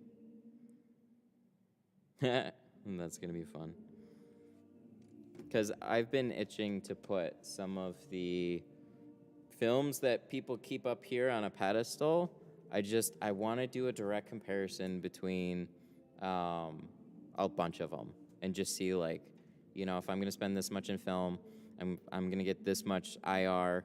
Where are the top tier film companies? How do they match up against each other? Are they clear? Are they hazy? Where are we? Been wanting to see that for a little while now. Monday. Yeah, we should have a stream on Monday. I have to set aside one of these days. Burns wants me to not stream for a day so I can just do some regular video footage. But I've been streaming so much lately that I haven't been able to get him any video footage. But I think that'll be on Monday. Or we'll stream again on Monday. I know I got somebody scheduled for Monday, so we'll be all good with that. Phone calls definitely teetered. They were like super busy and then they like fell off again. So it's kind of a lot of this right now, and then I get random surges of people that gotta get in now. So, alrighty, my dudes. Y'all have a good one. Thank you so much for tuning in. Hope you enjoyed watching the full ceramic on this CRV, and we'll be back again probably Monday. Have a good weekend. Bye. Bye. Bye. Bye. Bye. Bye. Bye.